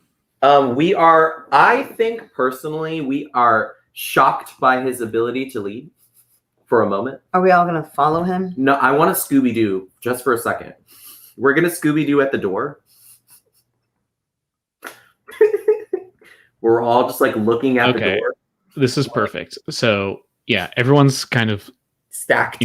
Peeking into the door here. And us, the audience, goes back into this other room, the dining room, and those three stick figures, literal stick figures on the mantle. Yeah. And they start kind of moving on their own accord. And then they just start rapidly kind of growing. I hate that. And they kind of fall off the mantelpiece one after the other, and then kind of twist into this little scary creatures. Let me bring one. That look like my friends. Like Ah! Okay. And then they kind of put up their little, I don't know what passes for a face, and as if they're like sniffing the air. And they all look at each other and look over this doorway and kind of just from our angle, from the audience, just kind of rush out of this doorway over to where you three are at this point. And I think that's where we end. Yeah. And They're Marisa. just being best friends. We're Scooby-Doo stacked on top of each other. I feel like Serafina's like under my legs and like yeah. Inverna's like over and Shanjan's by himself, like just hanging out, going down a hallway. He's creepy. So that was a very careful episode. It was very interesting.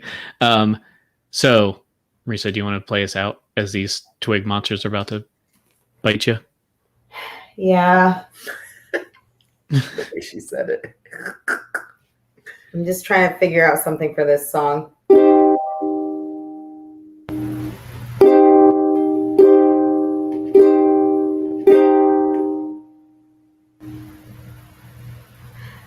Twig monsters are gonna get you. They're gonna come out and find you. Twig monsters are gonna come out and get you. They're gonna come out and find you. Sorry, I'm still figuring this out.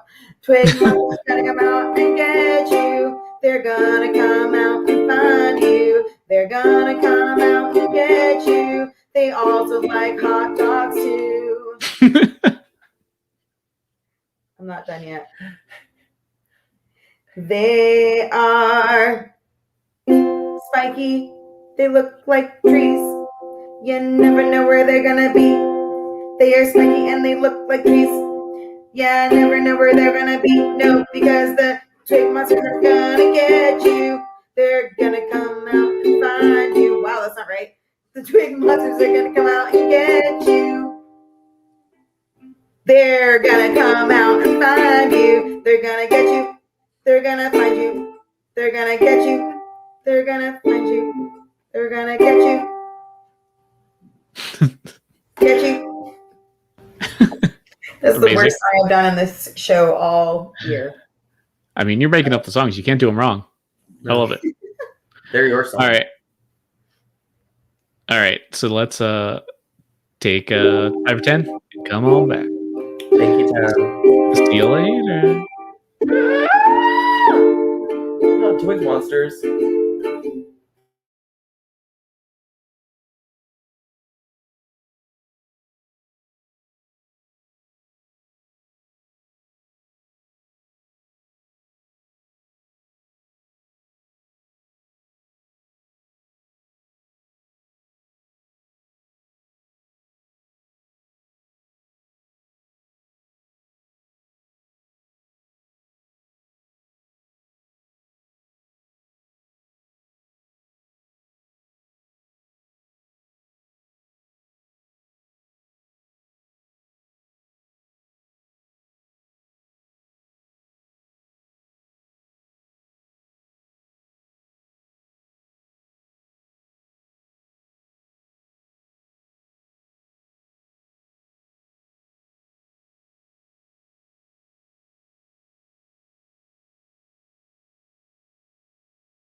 Well, now I've unmuted us.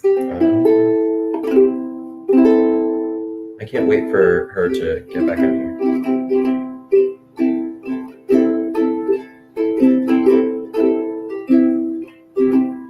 Scooby-Doo, she liked that. Good, I like body stacking. Especially with you between my legs, with your like uke. Yeah. So now that you have this special one, is there like a special design? Not sorrows. What did you say? Weeping? What is it? What is this freaking thing that you have? Illusions. My Illusions. Your euclusions. Euclusions. Is there any special like spining or color or like thing that makes it look like pretty? Yeah. Maybe there's something that shines off of it that creates an illusion. I don't know. Whatever creative thing on your uke. Because this one I like.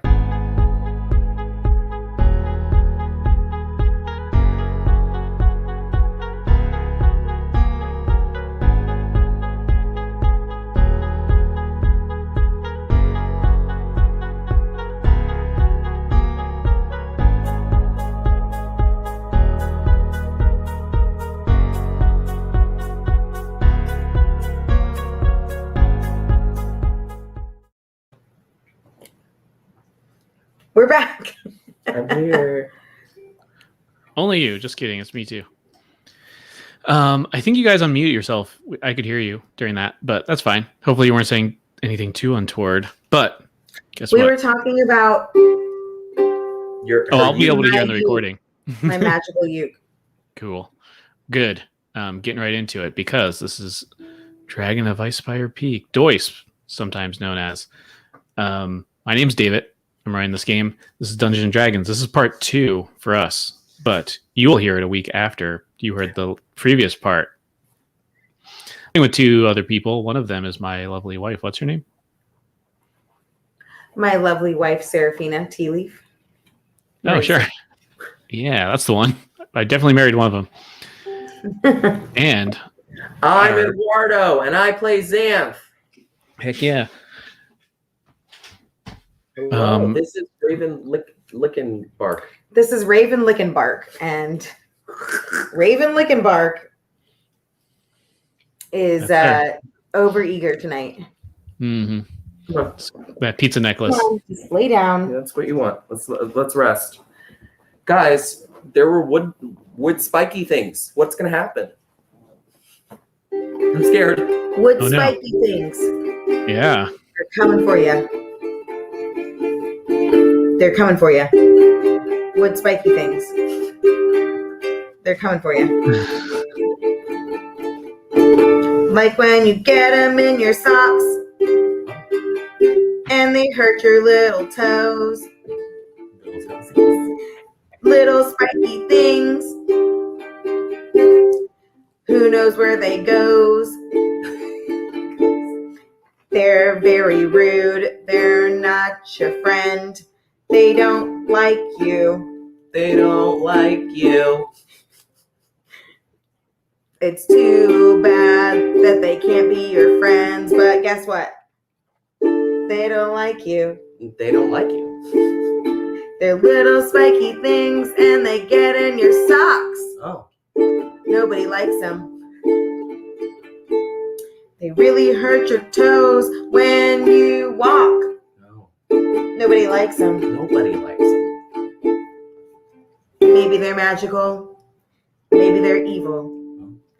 Maybe they're sent here from your mom. Maybe they are friends that you went to high school with, but you can't remember them because you ditched them at prom. Yes, because it rhymes. Little spiky things in your socks. Nobody likes them. Nobody likes them. Little spiky things inside your socks. Nobody likes them. Nobody likes them. Time to get back to our adventure. I hope you don't find any spiky things in your socks. But next time you do, I ask you, please never, ever invite them to your prom. I have nothing to say about that. Oh. That was our number one single, Toe Splinters. Oh, in very which we nice. never sing this word splinter once. Naturally.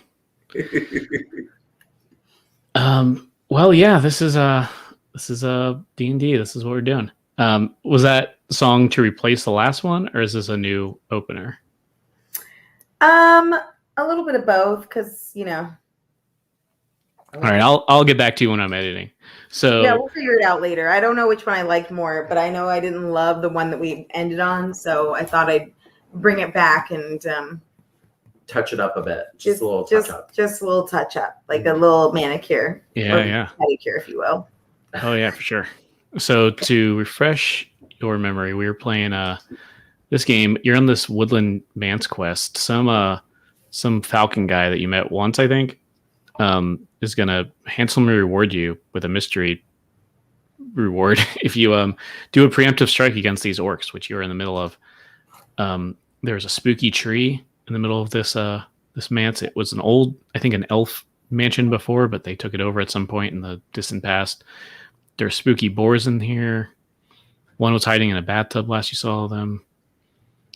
What else? Oh, there's a hallway with someone chanting something about religion, but religion of Talos in particular, the god of storms.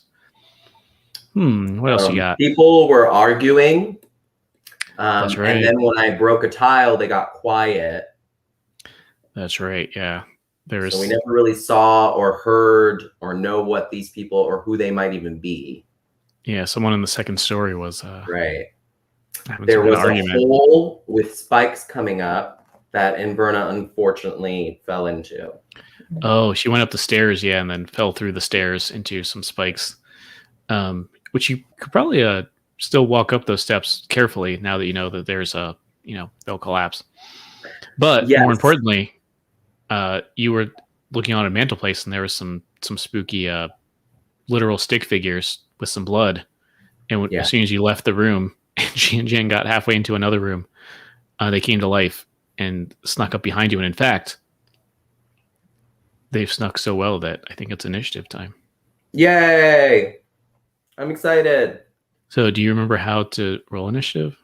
Yes. Let me click on characters so I can do that for you. I would like to start with Xanth because he's technically mine. Roll a 10. How exciting. I'm going to roll for Inverna now. Oh, no. Inverna, you're the closest. Seraphina, can you roll since you have control there? And I don't want to touch her. She's not mine. Yes. Just remember, if you click on the token, that little button should come up in the top left for you that says initiative. Right there. With several other buttons. And then last but not least, Shanjan, because he's in another room. Roll int. At least he can hear our screams. Why does he go first? He never goes first. Never.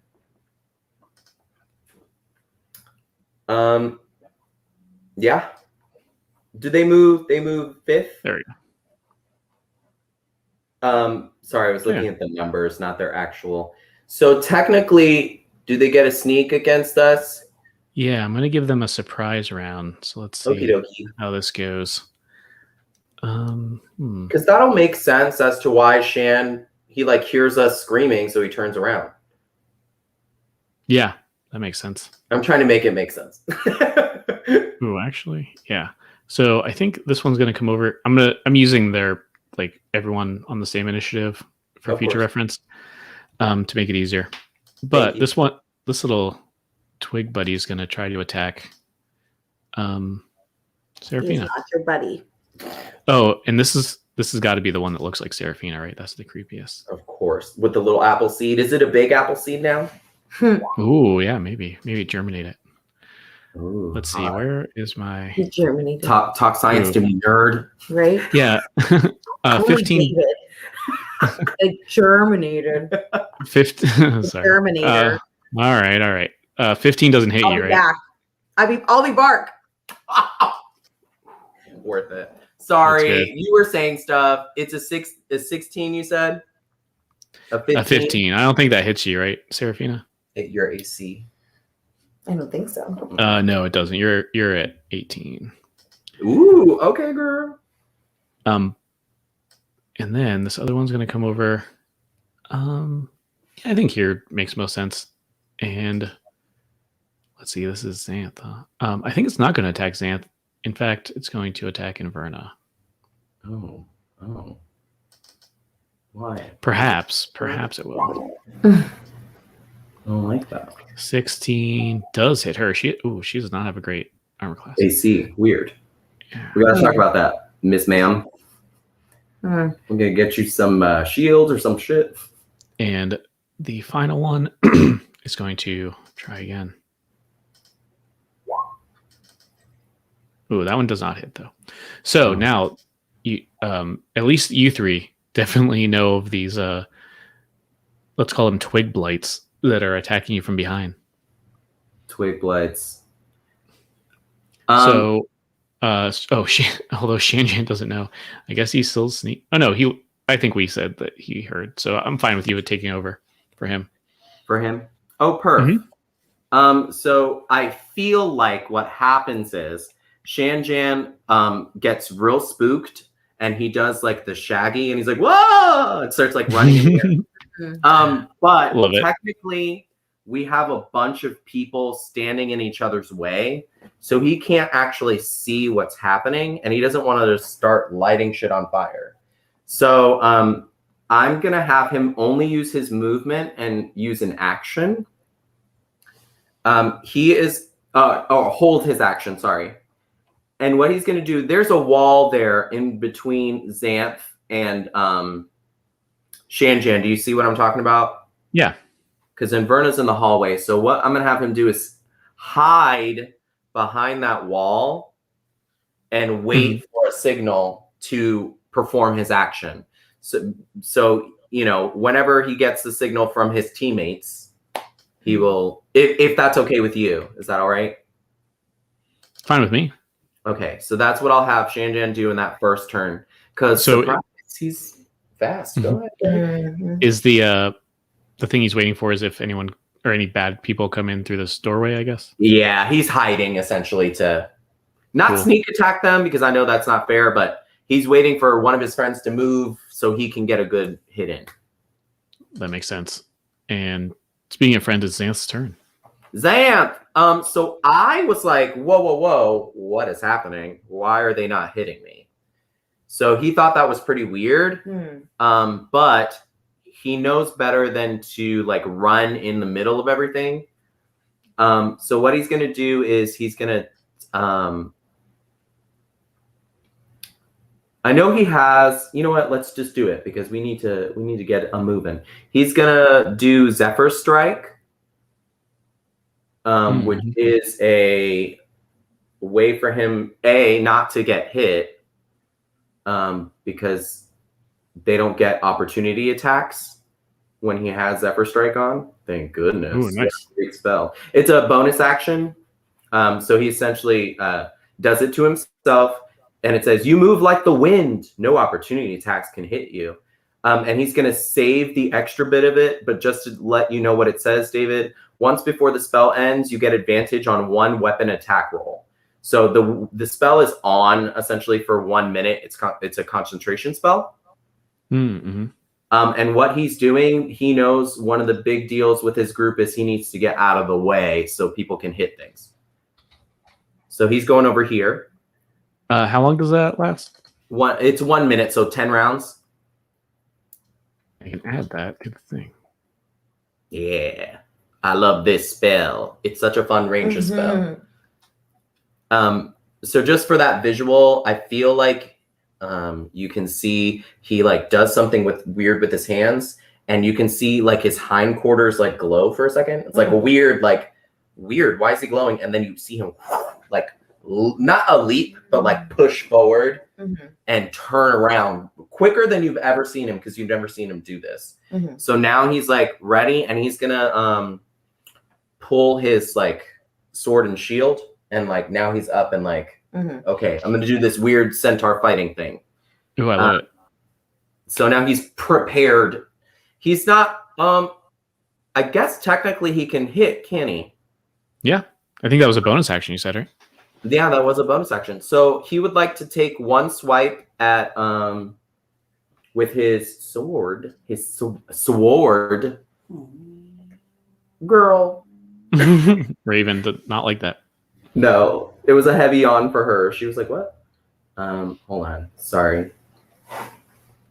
Do the thing.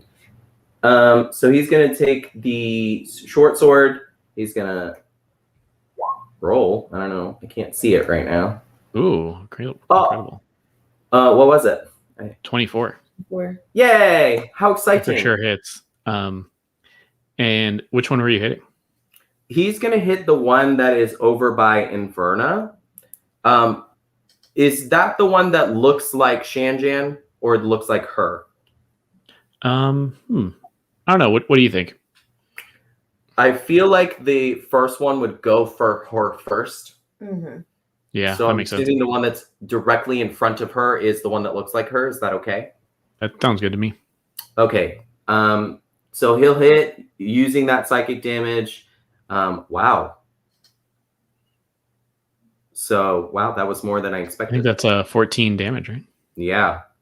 And because it's that special thing, he's also gonna do the. I should have this prepared for you so we can fight real quick. I'm so sorry, my friend. Well, you got 14, so he's going to roll damage on this extra Zephyr Strike attack. It's a 1d8 of force damage if I hit. So I did hit. Ooh, so extra damage. Even better. Yes. Let's see what happens. Yay! Plus 5, so 19.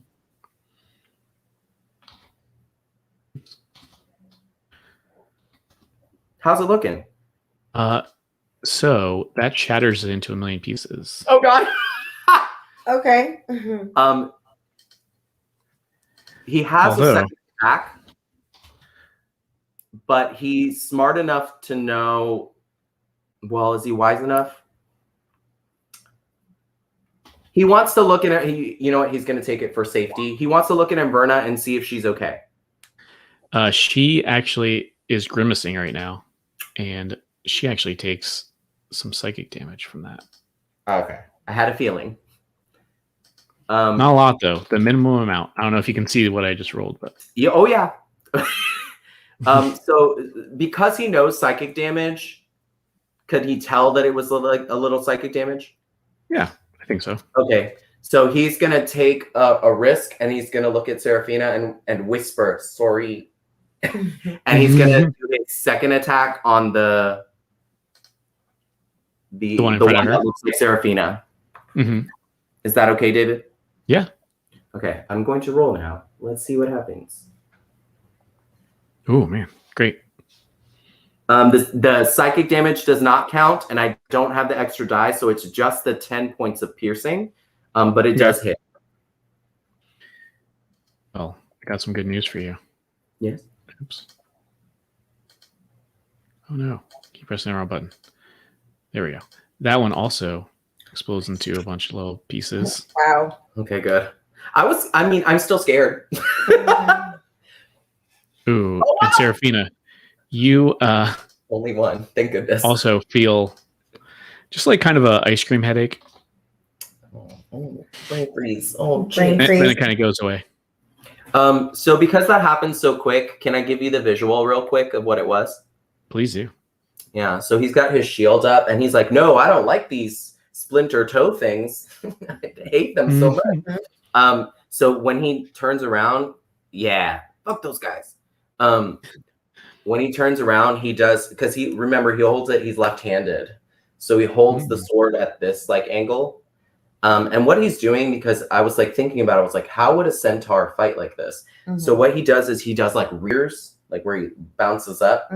And then when he gets down, he lowers us down like as much as he can. So he's like doing like this motion and like swiping. So that's like like a not a gallop, but like this thing that he's doing. It's a weird dance, if that makes sense. I love it. And he does it so quick now that it has that extra like Zephyr Strike damage. He's like, and you see it like winding and just like swiping. I think it's more than one hit because you said he breaks them into millions of pieces, but it looks like, holy shit, what is he doing? Because you've never seen him do that.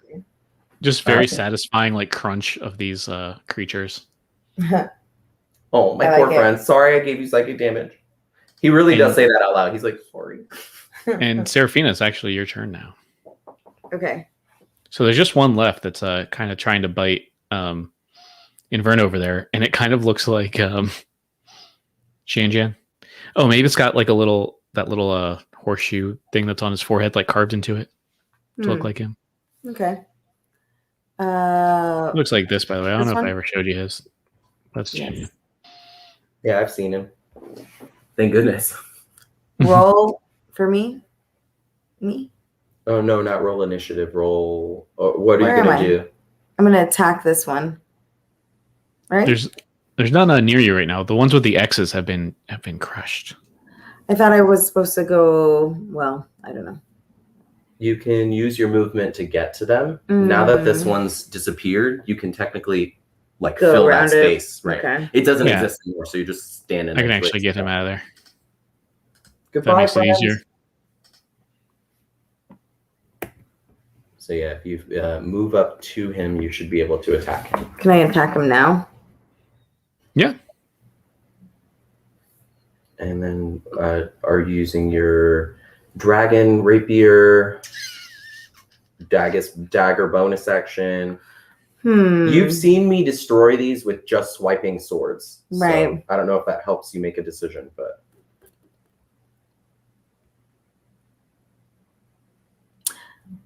Your short bow, you're too close. So you'd have to like. What did I do? You'd get disadvantage. Did you do that, David? No, I don't know how you did that, but you did somehow. What did I do? I don't know. That looks like vicious mockery. I didn't do that. I mean, it was on accident. That's fine. No. Yeah, weird. I'm not going to hold you to it. Okay. But if you click on your token, your options should come up. I know. I'm looking at them right now. Okay.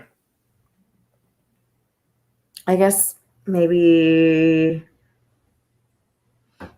my rapier. Go for it. It would be fancy for sure. It's the first time you're using your extra dragon rapier, dragon blessed rapier. I know, that's what I was looking at, my dagger bonus action, but like. Well, yeah. Remember last time your dagger bonus action is you can attack for a second time after you attack the first time. Right. Oh, I forgot to ask you guys this, and now I remember why counter charm is not a thing, because she's not 6th level bard. But what type of bard? Sorry, guys, I'm taking you out of the game for a second. What type of bard is she? Do I know? I forget what kind. I think the most common one. I think it's lore or something. Oh, lore is right. Okay, that's more magic. I was gonna say she can't do the second attack, so it's one attack. Right. No. Sorry, thinking out loud. That was my fault. So yes, Dragon Rapier would attack it right now, and then you can also do a bonus action if it's still standing. But I mean, I've been hitting them quick. So. Right. All right. Let's just Dragon Rapier. Yeah. Yeah. Oh, very good. Let's see. What is your armor class, friend? Okay. Yeah. So you also get this guy. So you roll a 17, and your damage was 8. Why does she have 2 separate damages? Is it because she has the dragon blade, or? Yeah, I did. I try to put a little note in there. The second one is the bonus damage. So if you're against a dragon, add them both together, but otherwise just take the first one. Ah, I understand. So 8 is the piercing. Got it. Yeah. And Well, you end up, good to know. yeah, you end up crunching this one too. Yes. If you want to describe that however you want. So she takes her rapier out, and this is the one that looks like Shanjan, right? Yeah. Okay. And so she looks at it, and she says, "You have no luck of Timora left." Mm. And then takes her rapier and just slices it right through the little same symbol that's on Shanjan's forehead. The horseshoe. Oh, yeah, nice. And it just like splits in two and it crumbles on both sides. Yeah. Sexy. I love it. We So, wrote yeah, songs for these freaking things, and they pummeled. yeah. And I feel like the song still could be better. Damn it. Thank you, David. Oops, I made you disappear too, Serafina. Oh no. Why me? All right, you're back. All right, so all those things are just debris on the floor now. Basically, you've solved the twig crunching puzzle, but where to now? She just wants to get away from me. I think Inverna knows that Shanjan is waiting. She's like super. She heard him go Scooby Doo and like no. Oh, actually, hold on. Sorry, can I interrupt you for a second? Go ahead. Because I forgot something very important. A huge thunder crack. As soon as this last one dies, you just hear like, as if I mean, we live in Florida. We've all experienced this several times. Oh, this bolt of lightning struck like right outside the window. Basically, it feels like, but it's very loud. It deafens you for like a second or two. You hear like the ringing in your ears, and then it doesn't affect your hearing or anything, but Yeah. it's something very close. Just thunder struck. Well, then that's even more of a signal. I think Shay J goes, whoop! Like has one of those. Just pops real loud. Yeah, I think he comes around the corner and is just like, my head hurts. You guys okay? Yeah. My head and ears hurt. Mm-hmm. And Inverna like shrugs off twig marks and bites. And she's going to go down this hot dog hallway. She's getting tired of this bitch.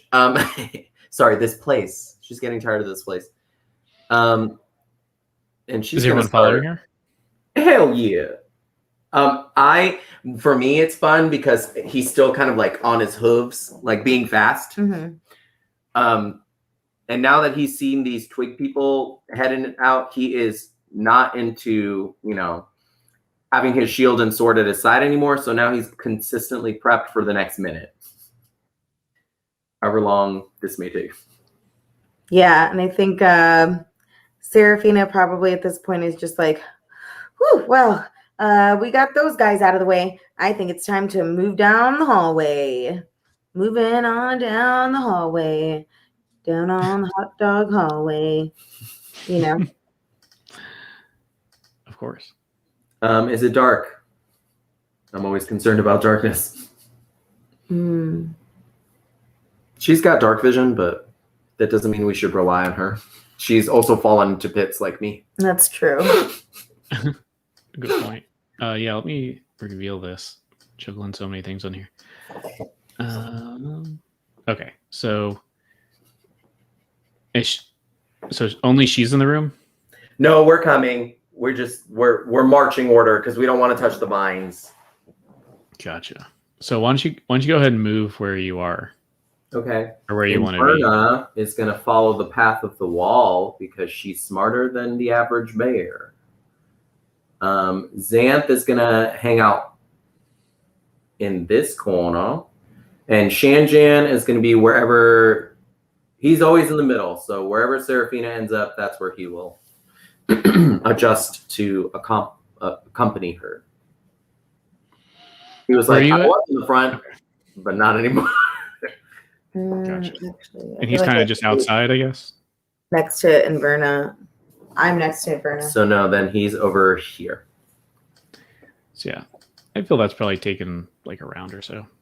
Mm-hmm. So a few things happen. First of all, there's a person chanting in here. A person? Yeah, remember you were hearing some chanting before? No, It's no, a yeah. person.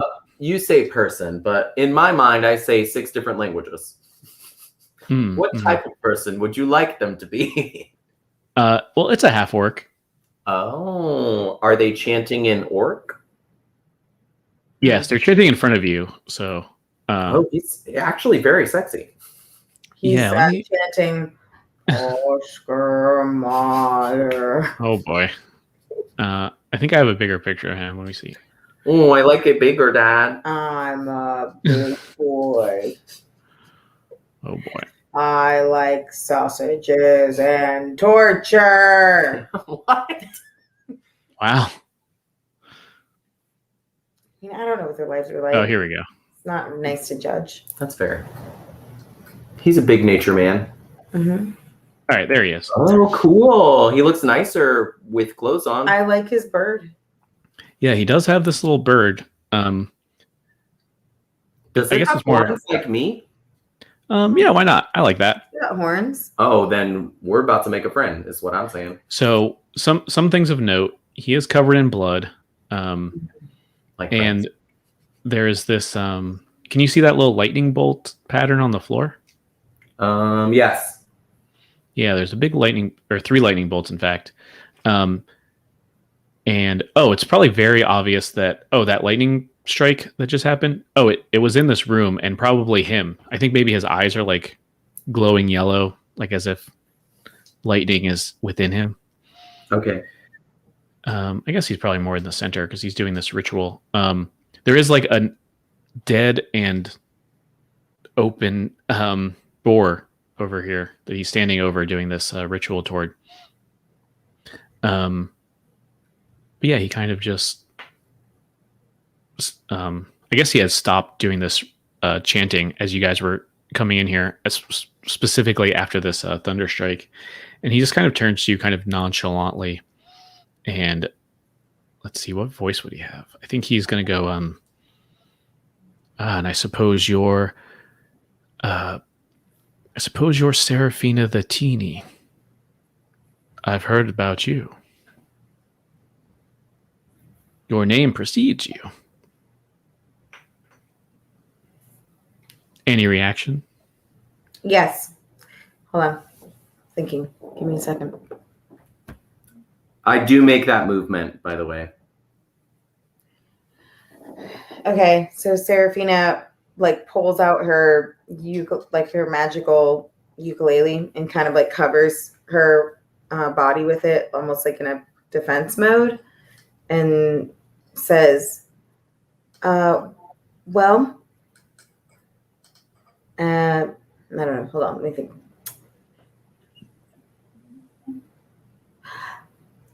Thank you, kind sir." And she kind of like, gently bows to him, and she says, "One day I'll sing a song about your greatness. But may I ask, how do you know about me?" And who has that mace right now? Do we figure it out? Is it in fact Xanth? I'm holding it. It's Okay. on my hind. I latched it, so it's Gotcha. visible. I'm not hiding it. And he kind of, let's see, and this bird is perched on his shoulder, like I said, which is awesome. He says, maybe he feeds it some kind of little thing. Oh, some of this blood, disgustingly, and the bird loves it. Just as he's talking, and he says, my colleague Narox told me about Butterskull Ranch, and then he points at the mace and says, and I see your companion. Is this? He squints. Is this Xanth? Well, he's taken Moesco's mace, it seems, hasn't he? I suppose you're responsible for that as well. And she responds, "I am responsible. It is I that took his mace." Time out. Oh, I see. Hey. Raven hates this. Raven, you want to go outside? You want to go outside with your friend? Oh, no. Rude. I guess that was a yes. Come on here. Oddly, I guess. Come on. Go on, Raven. Come on. Thank you. Yeah, no problem. That was a very loud yes. Yeah. Yes, I want to go out. I'm angry. You woke me from a nap, but I'm going to go. Mm-hmm. So, going back, Yes, I'm responsible. Feeny says, yes, I'm responsible for taking his mace. And you clearly are relatives of their family.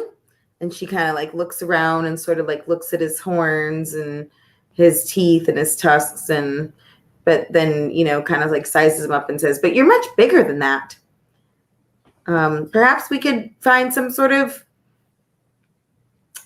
friendship throughout this interesting meeting that we're having here.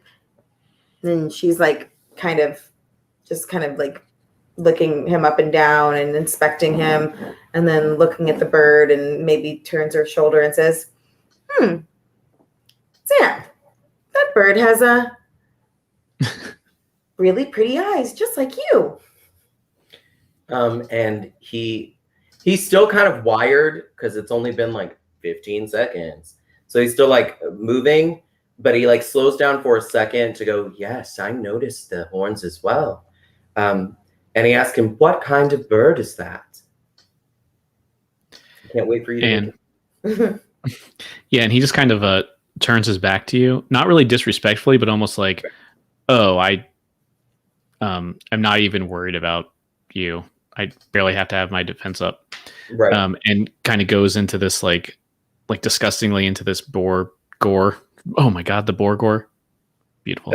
Like the viscera down here. Right. He's like, oh, you're a fan of Trock too? And he kind of pets him, just messing up all of his feathers. It's just all bloody now. Right. And he's like, I wouldn't say a fan. And he presents his horns in a way that he normally wouldn't, with pride. So he like shakes them openly. And he's not making fun of the bird, but he's like, your little horns don't mean shit. Sorry. They don't mean anything. yeah.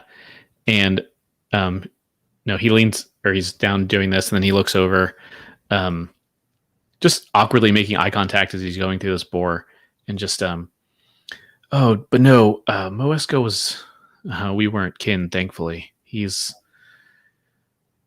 a handful. Well, I'll deny this if you tell anybody, but I'm quite glad to see him go. He had some strange ideas about things. I'm sure you've known or figured that out if you're the one who took care of him. No, he and I saw, he was part of our, I don't know, circle, I suppose, but we were all wary of him.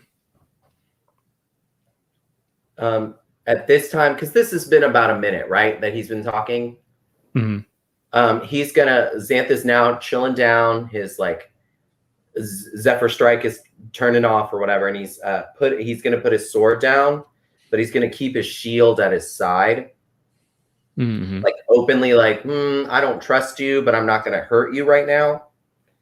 And he's actually gonna take a step forward because he's a hunter. I feel like this is kind of presentational for the half-orc. Whatever he's doing, he's smart enough to know that we don't know about it. But I've lived in the woods. I know what it's like to hunt. I know what it's like to eat. I know what it's like to cook my own food and rip. You know what I mean? Yeah. Not that I know whether or not they're vegetarian. I think they're omnivores. I think they eat anything, really. Yeah. He's not stepping closer. He's just stepping like in an unafraid pose. Mm-hmm. And he's gonna ask him openly about what religious rite is he performing right now. So like, what are you doing right now? I believe this is a religious rite, is it not? and he kind of smiles, and then I think just smears the stuff over his face and stands back up. And he does have those little tusk weapon things, or maybe he didn't have them and he puts them like he In his hands. puts them on now. Yeah, he equips them or whatever. And he kind of smiles, especially at this kind of hunter's display of, I don't know, almost like intimidation kind of thing. Yeah, we're all posturing at this point. Yeah. And Both sides. and he just, has a smile, and you can see the white teeth over his like all red face. It's like very disgusting. I really want to bring that home. And and his glowing eyes still. And he says, well, that's actually kind of depended on you. I didn't know if, Seraphina the Teeny was here to do the same thing to me or to actually help us since we have common cause. But based on what you did to Narox and Moesco, although, like I said, I'm not that depressed, it seems like I had reason to fear that you might be here to do the same. So I was taking some precaution. Is that, and he's openly like, is that the spell work that we see with these brittle wooden beasts? Yeah, and maybe you notice for the first time there's all these I don't know if you can see them, but like little thorny bushes. Little bundles. Yeah. And he kind of maybe and there's a bunch along this wall here. Wait, there's 2 doors over here. I didn't mention that. But I ain't worried about no doors. There's a half orc in the room. Yeah. He kind of maybe you catch either one of you or both that he kind of glances over to these. It's just like, they're not all that brittle. And Xanth, I feel like, is tired of the posturing. Like he respects this person. He's traded with these people. He's sad that certain ones are dead, but he knows they're deadly in kind.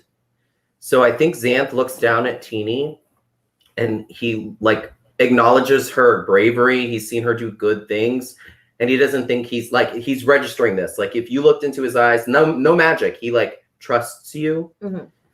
He's gonna hook his shield back up, and he's gonna what's the gentleman's name again? Did we ask him that yet?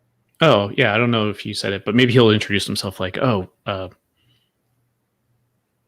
I'm one of Because Xanth would ask you. Yeah. Oh, I guess you can do it in character. I was trying to retcon it, but I'm like, this will be more interesting. No, you're fine, yeah. So Xanth is gonna take just one step forward. Oh god, I'm always scared of getting closer to people with electrical fucking powers. Sorry, electric powers. Not away, forward, my friend. Mm-hmm. That is the barrier where he sees the lightning marks on the ground. He's like, this could go one way or the other.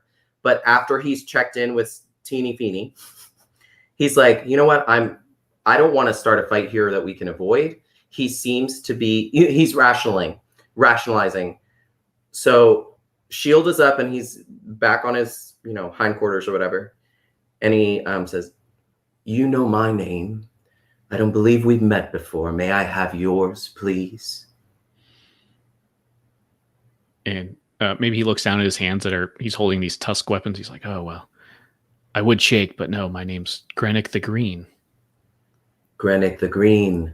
I hope that deals with nature. Green, a last name like yours. Do you grow plants? Literally just like being kind. And I think he just smiles again, that weird smile. And he says, well, you'll forgive me if I move past the pleasantries. I want to know if Seraphina the Teeny is here to finish her work against the orcs here, or are you here to help us defeat Cryovane the dragon? So that's what I wanted to hear. So Seraphina, hearing this, takes her ukulele or magical ukulele, and then kind of lowers it and puts it by her side and says, Sir Green, I humbly come before you not as a warrior, but as a bard and a friend. I am not of this world to fight and kill. As you can ask any of my friends, I'm one of the nicest people that you'll ever meet. Again, like I said, I'll even sing a song about you one day.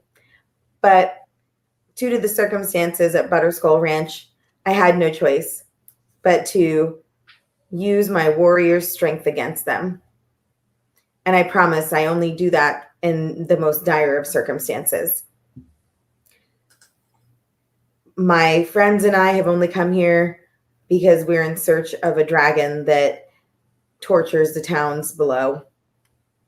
And I do not come here to seek vengeance or hurt anyone else. And maybe she just kind of like, bows a little bit and holds out her hand to see if he'll take it. Yeah, and like I said before, his hands are full, so he maybe looks down and doesn't actually take your hand. But he does say, oh, so you moved over? Me? Yeah. Just Oh, in handshaking distance? Yep. Gotcha. And he kind of looks down, and he's like, well, that's quite good news. Although you don't seek vengeance, there are many that do. Against this dragon in particular that moved people out of their homes. It's been causing all sorts of chaos, especially to our brethren. And he kind of does one of these motions like, oh, look behind you. And you'll see back here at least one orc like this. This is a big old orc warrior too. Just based on that picture, you can tell he's pretty grizzled. But he's sort of moving, and you can see probably people behind him, maybe not Seraphina based on her angle, but maybe Xanth. There's some orcs out there. And this is when Inverna kind of maybe grabs your shoulder, like, and kind of, not like to hurt you, but like tighter than she should. Maybe she does accidentally hurt you. And she's like, what in the Sam hell are you doing here negotiating with these orcs? You think they're really going to help us kill a dragon? They're going to backstab you the second we stop this conversation. Get that rapier out and do what we came here to do.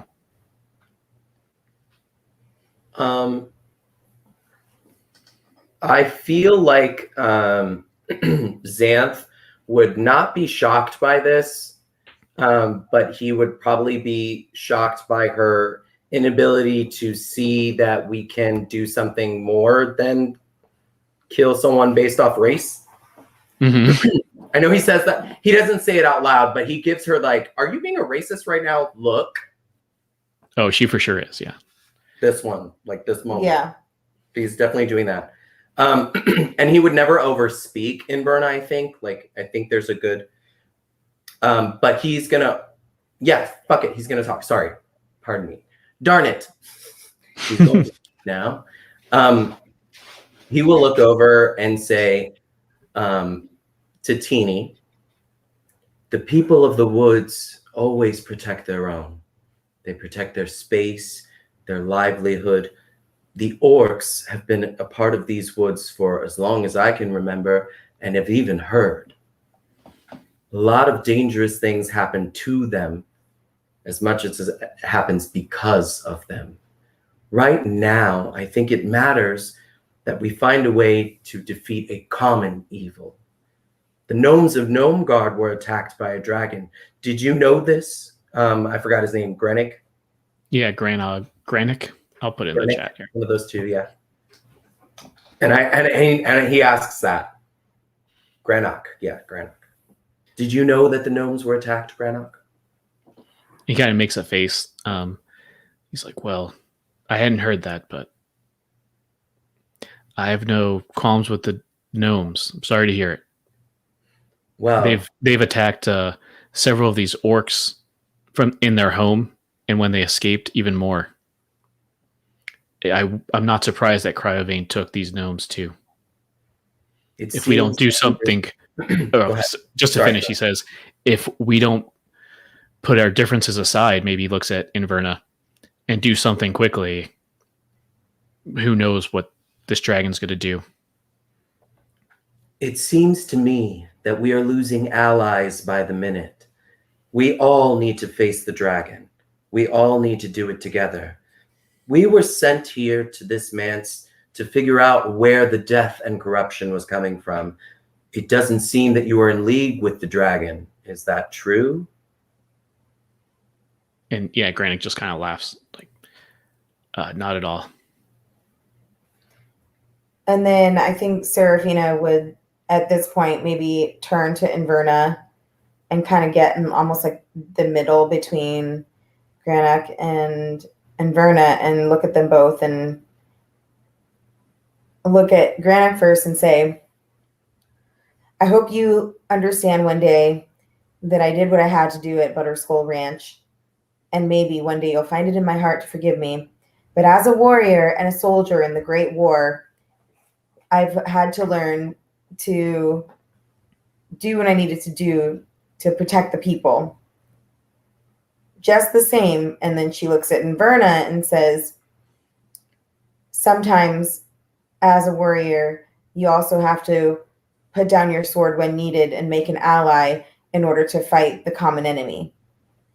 And Inverna, you of all people know the devastation that a dragon can bring all parties, not just the ones you love, but even your own enemies.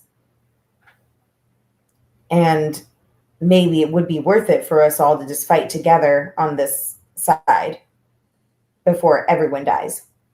And I feel like Shay J does more of a physical reaction.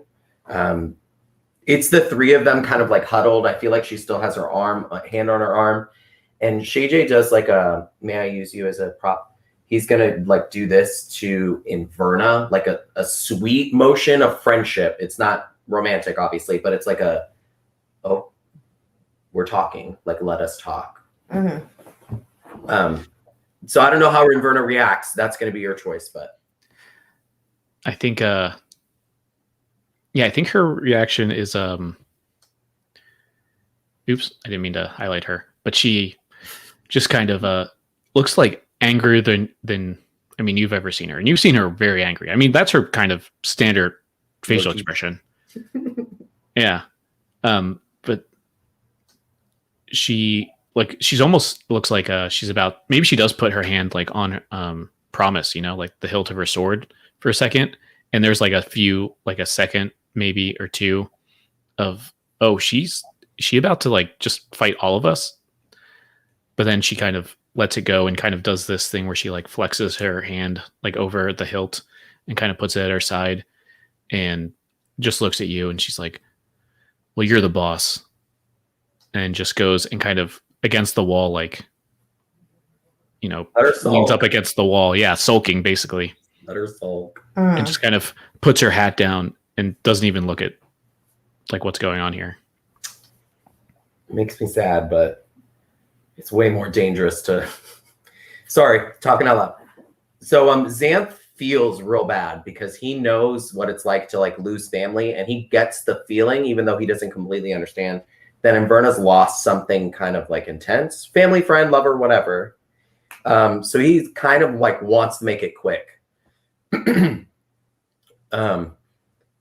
Teeny, and he like points down to their leader, and he says, she is trying her best to gather people of all different types clearly to fight this dragon.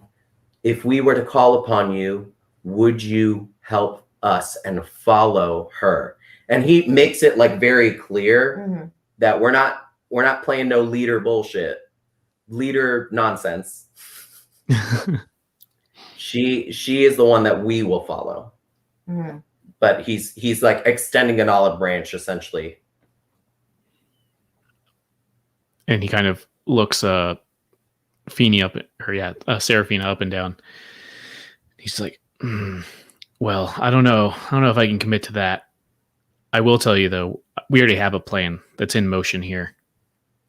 I would love to call on you to help us. We actually are in the midst, the circle and me included, of summoning a champion of Talos. I don't know if you've heard Gorthok the Thunder Boar, but it's a fabled creature that will be able to, I mean, with our help, defeat Cryovane easier than you can imagine. So he looks, Xanth looks down at the gore and the sacrifice that was necessary to even get a thunderstrike in this room. You know what I mean? Yeah. And he's putting two and two together and he says, what type of sacrifice would you need to make for your people to bring this champion when we are here offering to be champions? He's not trying to be rude. He's just like, you would do more. Yeah, and I think he maybe puts two and two together, and he's like, he smiles. Then I think he starts laughing too. He's like, puts his hands up, like, "Oh, no more sacrifices needed. We have everything we need. Although spellcasting ability could speed up the process significantly." And he kind of looks at your, I guess I don't know if it's, are you using your ukulele or your lute right now? Maybe my lute. Yeah, so he looks at your lute that's obviously magical. He's like, I've heard stories about that. If you can help us out, we can summon Gorthok, and he does say, together, and looking at Xanth and shrugging, perhaps even taking your lead, together with Gorthok, I think we can defeat this dragon easily. Xanth is not a negotiator. That's not his intention. What he's doing is making sure that Teeny's the one in the lead because he respects her in the lead. The people around him that have taken him out of the woods have always been a good example to him. Mind you, the orcs have always been on the boundary of his radar of those are dangerous people. They make dangerous choices. So I think, and I'm giving this to you because technically he's a little stupid. Xanth is not the smartest. May I, ooh, this is hard because David, what do you think about him flexing a little bit? I'm not saying in intimidation, but kind of we are more than capable than some random boar. Yeah, what do you have in mind? We can do shatter. Yeah. We could do, I feel like because we have all these little wooden things around us, we can, because he wants magic. I'm trying to think of something that would be a physical demonstration without attack. We're not trying to attack him. I'm more thinking of what Xanth would think. But because he's kind of dumb, does that make sense? I'm sorry, I'm not trying to throw us off. Showing some sort of power. Yeah. Yeah, I don't know. How do you? Okay, so then I won't do that because you don't know, and I don't want to start a fight in this room. So instead, Xanth is gonna have all those little whispers telling him, "Blow shit up, blow something up, do it, show it," all the little whispers around him, and instead he's gonna bat them away, and he's gonna say, "I appreciate your offer. We don't want to assist you specifically with this boar because we're not sure if you can control him." And that's he's purposely being in Verna's voice, his adoption of it. We don't think you can do it. This is the first time he's being a dig. And yeah, that definitely makes him let's see, how would I describe this facial expression? Excuse me kind of thing. And maybe the bird squawks to you like one of Covered these. in blood. Yeah. And he says, Granak says, I've lived many summers. There's absolutely no question that we can control this champion. I've been working my entire life to get this champion. There's nothing I've studied or wished for or learned about more than getting Gorthok here. And now he finally has a purpose. Talos has driven me to this exact moment. And with the help of your magical aid, we can bring him here even faster and control him even better if that's what you're worried about. So Shay J, who has been like hiding, he's not short enough to hide behind her and do this, but in my mind, he's like Scooby-Doo out. He's over it. Yeah. I feel like he has a moment where he says, if we assist you, then we will definitely take the lead, because you've been working your whole life to do something that my God can do at a roll of dice. Like, not trying to be mean, but JJ's like, get me out of here.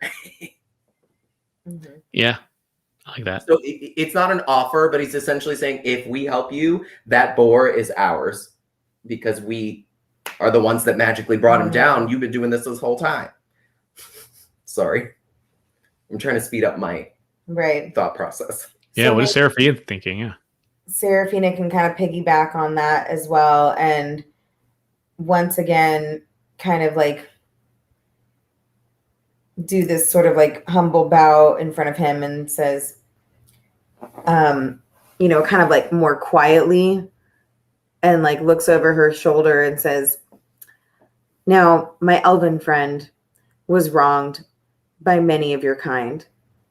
So please understand that she doesn't mean any disrespect, but we've been attacked along the way when all we really want to do is get rid of this dragon. Now, I think that we could help each other. And if we can come to terms, I promise you no harm will come to you or any of the orcs that help us through this battle. Does Xanth... Sorry, go ahead. I was going to say, Granak's response to that is, oh, don't worry about that. Her kind has fought my kind for generations and will do it for more generations to come. That's something I gave up on worrying about long ago. And maybe he motions to these orcs in the hallway out there. Those kind folks were just living on their mountains, trying to live their lives. And this dragon came and killed most of them, and the survivors trying to make a home down here. And everywhere they look, people are attacking them just for what stories they've heard. So I'm not going to leave this gentleman or ma'am. I'm going to let her do her thing. If she wants to hate us, I don't care. I just want to get rid of this dragon. And if you can help me, that's great. And if you don't, if you come here to attack us like so many others, well then, I've got lots of measures to deal with that too. Just let me know. So Xanth feels the so many dangerous things happening around us all the time, but we all have like an agreement that the dragon is the main problem right now. Does he know, and I can make history checks, religion checks, whatever, does he know of an oath? Because he knows orcs are very prideful. So, regardless of whether or not they would, backstab each other, they seem to be beholden to each other's word. You know what I mean? So is there like a warrior's oath or a religious oath that he knows of? And this is more leaning into the ranger side of things. Yeah, I feel especially because you have, orc is your favorite kind of enemy, right? Correct. It's yes. And so, hang on. he has advantage on history and religion. And hang on just a second.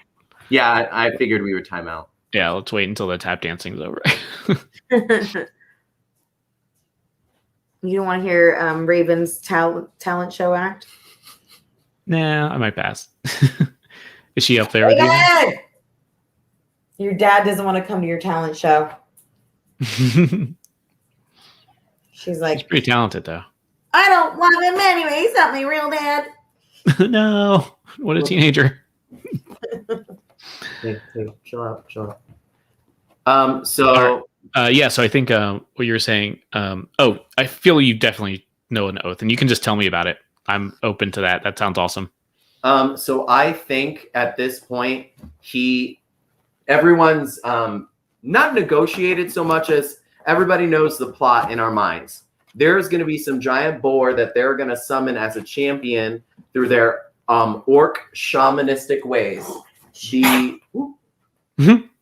The orcs Bless you. themselves have been attacked just like the gnomes were. The people of this forest are having problems. We're losing allies by the minute. So far, he has chosen not to attack us. And he technically could have. He has us surrounded. So Xanth is putting 2 and 2 together, and he says, Feeney's my leader. She's the one that I trust. And right now, no offense to you, but you're cutting open, people, and she's cutting open your people. And I feel like if we need to summon a boar with magic, let's do it. So he's like putting all this stuff together. So without talking about it anymore, he's going to step up to the boar itself. And because he's still kind of in that area, right? Yeah, where the sacrifice boar is. Yes. And he's going to literally put his, he's going to not get on the ground prone, but he's going to bend over and just put gore guts in his hands. And he's going to rip out whatever intestine or whatever thing is there. And he's going to, so this is something he normally wouldn't do. But, they have tusks usually at the bottom or the top.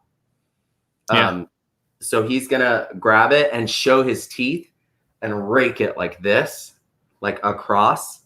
And he's going to throw it back down. And whatever's on his teeth, he's going to smear up like this. And he lets it touch his horns as well. Like he can see that he's making it's not a sacrifice that he made, but he's making an oath, a pact, a warrior's truth, So he blood and intestine pulling up, and he says to him, I don't represent my friends, but I represent a person in the forest who wishes this dragon gone. If you can bring a champion and control him, then we will help you with this. And he leans down, kind of looks not at Inverna's feet, but leans down and looks in the direction of where Inverna is. And he says, I know that we are valiant warriors. We are more than capable of helping you control this champion. But we need you to understand, you follow us. And he never is serious, but he's making it serious. And he offers his arm as don't cut my bloodline. He offers his arm, and it's still kind of covered with the blood and all that, like this. And I think with this little ritual oath thing that's going on, he looks as if you did that in front of me, David.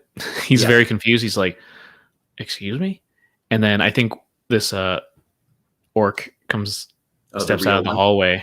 Yeah, because he to remind you, Granik is a half orc. Correct. Yes. And this, I guess, full orc or whatever, older fellow comes out, and oh god, Austin set this precedent that you have to do an orc voice. You have to do it with your fingers in your mouth. So he says, "The warrior's oath," but probably in orcish. So maybe you're the only one who can actually understand it anyway. Fair. And then just very solemnly, oh, the warrior's oath. And Granik, after hearing that, it's just oh, so I guess you were familiar with their ways too. Well, all right. And maybe he just takes, he still has that thing in his hand, but he I mean, we're all covered in blood at this point. Yeah, he puts that little tusk weapon, which is probably a big deal. He stows it and actually grabs your hand, like a shaky thing. This is what I figured. Does this make sense? Yeah, exactly. Yeah. Mm-hmm. And he says, we're willing to do, the Circle and I are willing to do whatever we can to help these folks out, these refugees. And he said that in orc. No, Granik says that. Granik says that. Okay. Yeah. So he's not. Xanth is not disgusted. He's heard whispers and knows things all his life. But the big orc, he takes a look at him and squints his eyes and nods his head like this. And when he does it, he's purposely doing that eye thing he does to like read the orc. Ooh, actually, I should let me amend this a little bit. Go ahead. He says, "We're gonna do everything like I said before to help these orcs out." And he says, "But just like you, I don't speak for my circle, but you have my promise at least." Good. That makes it even more of an intense. So when he looks at the orc, he's reading whether or not they will understand that they have to follow us. He'll say it in orc if he needs to. He'll like repeat what he just said to Granik or whatever. Yeah, how do you go about getting that across? I don't think he repeats it again. I don't think he does the whole sacrifice again. But he's gonna take his arm up and like bite his forearm, and I don't think he'll like blood will spit or whatever. But he's showing him orc teeth. That's what he's trying to get across. Is the husk or the tusks or whatever. And he's gonna not gallop, but like walk over to the orc. And as he's walking, he's like, "Do you understand what this means?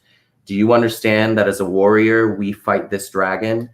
Whatever happens after is something between you and the rest of the forest. But as a representative of the forest, he's making a point.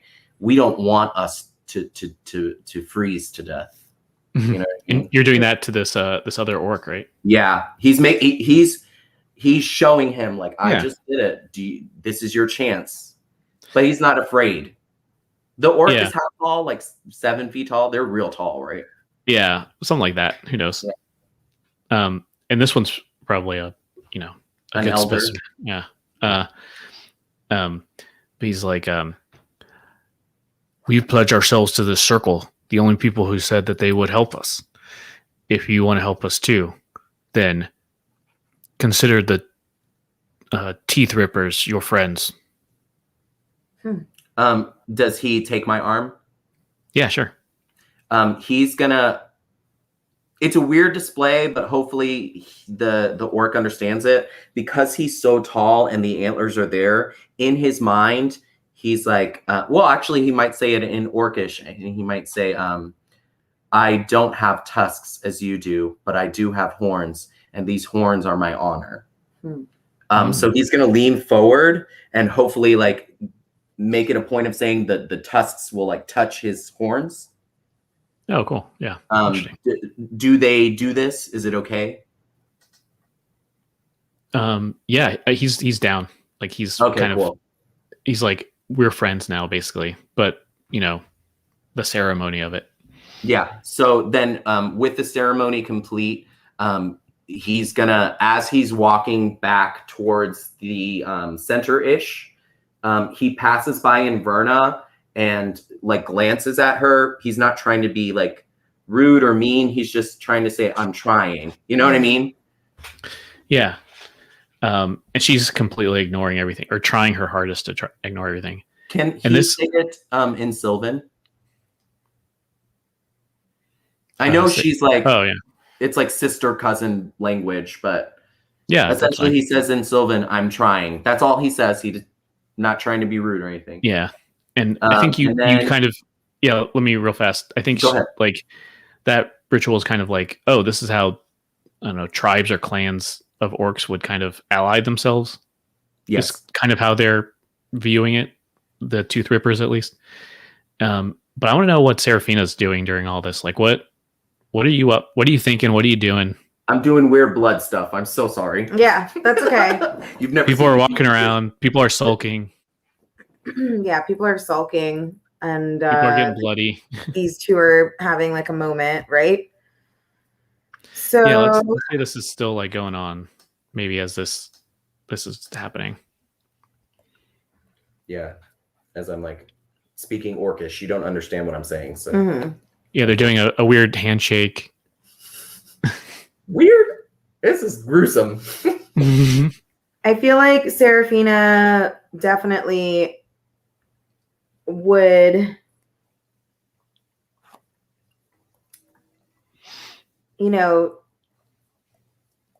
take her hand and I guess just reach down to the floor and grab some blood. And in unity, she would take it and she would, look around and maybe just take the blood on the floor and then just put two little dots on her shoulder so that it's like staining her clothes. And then kind of looks up at her friend, Sir Green, and just like takes it and rubs it across her forehead and looks around and says, but like to him, but also to Inverna and to Shanjan, and say, as much as being a bard is my passion, the survival of all creation is within my power. And therefore, I will put aside any past in order to create a future where all of us could live free of dragons. And then, makes like a whole show of like, I'm with you with the blood. And then, at this point, just kind of like stands back and maybe takes her lute out and starts playing a little melody or something.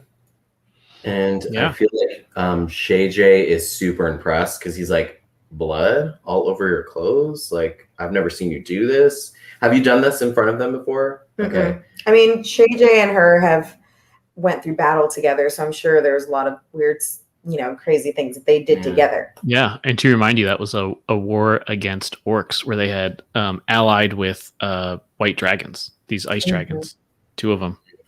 So those were different orcs, though, right? Shay J, I think, will follow you into the Inferno, and that was a purposeful word. But he also really likes Inferna, so he doesn't know what to do. He's like sitting in the middle, looks back and forth. And does he have his religious icon with him? What is that? Oh, yeah, the dice. You mean the one you just picked up, or the one for Timora? Yeah, his because technically they're using Talos to summon a different type of champion from a different god. Does that make sense? Yeah, and I'll say Shanjan maybe to speak for him for a second is I guess, man, who is free right now? I don't know, which one of you do you think you would talk to? I guess Inverna. Serafina. My purpose, sorry, I apologize and it didn't explain it well. My purpose is for him to like think about what his god would want, but also explain to Inverna, this is it's not a worship, it's a religious like parable in his mind. We're not worshiping a different god here in this situation. We're protecting ourselves. Oh, I see what you mean. Yeah, sorry, I didn't explain it yet. Yeah, so I like that. Maybe he goes to try to talk to her, maybe in the background while this is going on. Yes. And Inverna just like very cold shoulder, like the definition. She just like turns away and she's like, I think she does say like, just get the hell out of here, boy. And yeah, I think he does like he's a more sensitive fellow, and Shanjan's like, oh, I'm sorry, Inverna. Yeah, I think that's fair because he's scared. He's like out of it, but he's not. I don't want him to perform the ritual. I think that's such a Serafina thing. And she's the leader, and they respect that. So can he just go stand next to her? Yeah, that's fine. He might just try to, as kind of emotional support, just like pretend to sulk next to her, but it doesn't seem to at least outwardly help her. Yeah, I know. That's so hard. So yeah, I think everyone's allied now, right? Or it seems. So to make a couple things clear, just in case, Granik here says that he is, he accepts this, I don't know, alliance, but he's like, I don't know about the rest of the circle, but at least me, I'm fine with you guys helping me, and it's going to speed up this summoning process, Right. with adding your spells to it. Mm-hmm. And he did say they already have their sacrifice lined up, so don't worry about that. So from that, I think he says, well, or no, he doesn't have a southern accent. He says, all right, well, I think if that's the choice you made, I guess it'll be peace. But before peace, we have a lot of work to do to quiet this land down. So do you want four, if she wants to stay, if you want to clean up, you're more than welcome to stay here, and we can start this tomorrow, this ritual. It won't take me long to get there, and the circles should already be guarding it anyway. So he's mentioned the circle a lot, and do I know anything about it? Yeah, it's just the other half-orc Angorites that worship Talos. Okay. I can say you can pick that up through like context. Yeah. Like a druid circle, Yeah, of course. Yeah.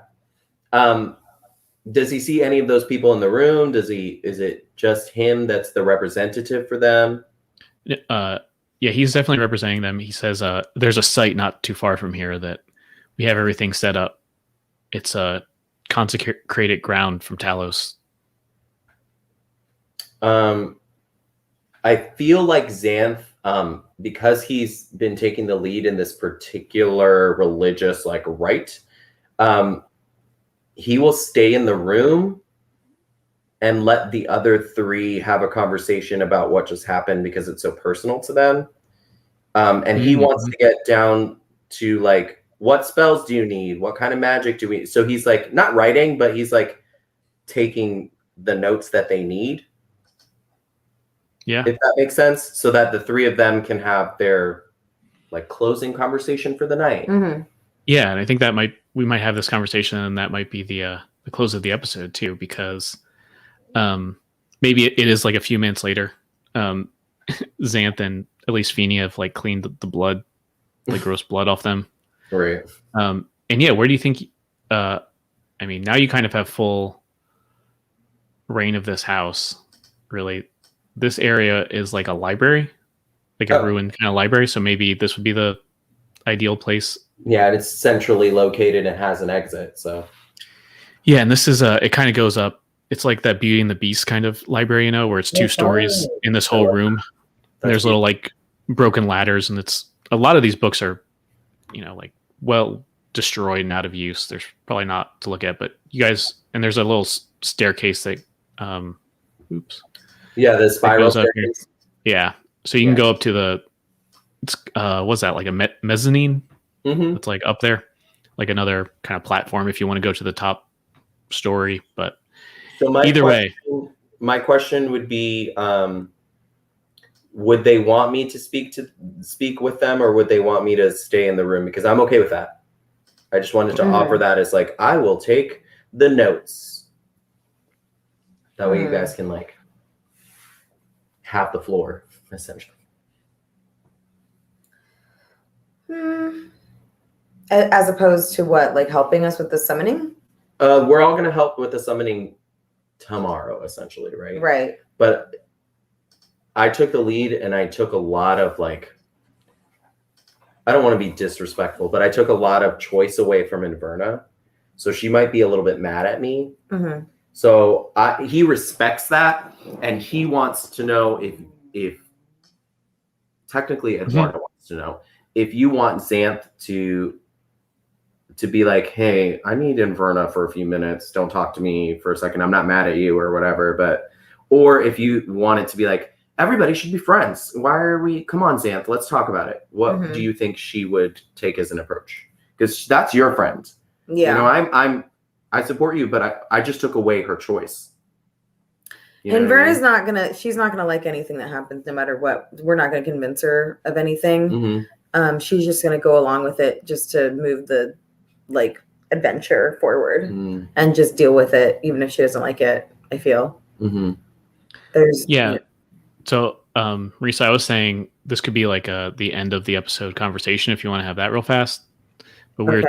saying, do you want Xanth to be part of the conversation, or do you want it to be with Serafina and Verna, or maybe Shanjan and or Xanth is there? I think all four of them can have this conversation together. Cool. Okay. So it's in this ruined library. I was saying that they've kind of given you some privacy, although there's this little pig that's I don't know, eating pages out of a book or something in the corner. So may I ask a question of you before we start? Mm-hmm. I know we're up to. Are we past time? What are we doing? I don't want to ruin the. We have about 15 minutes. Perfect. Do I know the requirements of what they need for the spell for us at this point? We've had that conversation. I spoke to Granick, No. so we don't know for sure what they require of us yet. Yeah, he said that tomorrow they can go to the holy site. Consecrated ground. Yeah, the consecrated ground, and just if there's spellcasters adding to the ritual, it'll speed it up, and they can summon Gorthok like that day instead of from weeks from now. Okay. So Xanth, knowing not as much as he would like to know, essentially we're tired, we're tuckered out, we need to go to bed so we can be ready for spell work tomorrow. So Xanth, after he like leaves the orcs, kind of like his shoulders like lessen, and he gets like a little more exhausted because he hasn't spoken so much. He hasn't had so much conversation before. Now he's speaking like 3 languages in 5 minutes. Mm. His little like ears are like buzzing all the time with suggestions and questions. So you see him, he literally is in the corner, Mm-hmm. like not looking at the books, but maybe touching them, kind of like giving him some like not aesthetic, some Tactile? physical. What's the word? What? Tactile? Is that what you meant? Yeah, something to like distract his mind because his Yeah. body. Yeah. So he's there and he's listening to whatever your conversation is, but he won't speak up until he either needs to defend what they're doing or he's not. He's curious, not abashed. So however you guys start this conversation, he's there though and listening. So I think Serafina would just approach it very point blank, as she usually does, and just, you know, she also knows that Shanjan's going to be on her side no matter what, and she looks at the two of them and says, "You two have been my most trusted companions over the past couple of years, and although I know this is a precarious and risky situation that we've found ourselves in, we've had to make deals in the past in order to, you know, keep our safety and sometimes even barter for safety in certain situations. This wouldn't be the first time that we've made deals with orcs, and far be it from Shanjan and myself to even have to side with orcs after everything we've been through in the war. But when it comes to this dragon, we need to all figure out how to work together in order for us to get out alive. I don't see any other choice. And I think if you all are willing to do this one huge favor for me, I know the Strongheart way is I'll do a favor for you in the future. And you know I will, because of all the things that I've done for you all in the past. And you have to look at it this way. We have Xanth by our side. We have magic. And we have orcs that are willing to work with us. I think that this is the best situation for everyone right now. And we just have to put aside our looks, where we came from, and our past history together. What do you And think? Yeah. Yeah, and I think even though you directed that to Inverna, I think Shanjan kind of speaks up. He's like, yeah, and almost for Inverna's like almost speaking to her more, but he's technically speaking to you. He's like, yeah, Feeny, you and I just saw so much, stuff in that the War of the Silver Marches with all those orcs just, um, you know, really doing some awful things, and we had to do. I mean, us and people we were helping had to do some pretty bad things too. That's just kind of how war works, unfortunately. And we're really glad to be over. For it to be over, and I'm sure they were too. And we're not in a war now, so orcs are just like any other kind of people, really. Like these people are just trying to, not get eaten by dragons. I think, a lot of them are bad, but at the end of the day, they just want to go about their lives just like us. We can't really judge all of them, right, Serafina? That is true.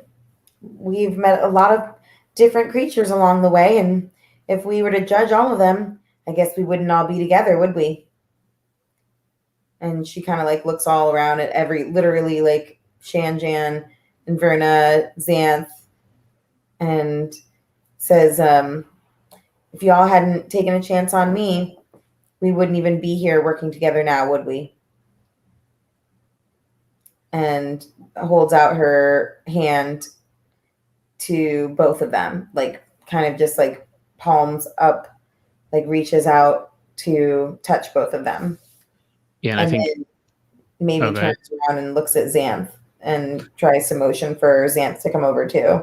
Well, yeah, before that, Shanjan just without hesitation, like grabs your hand, and Inverna just kind of looks at it.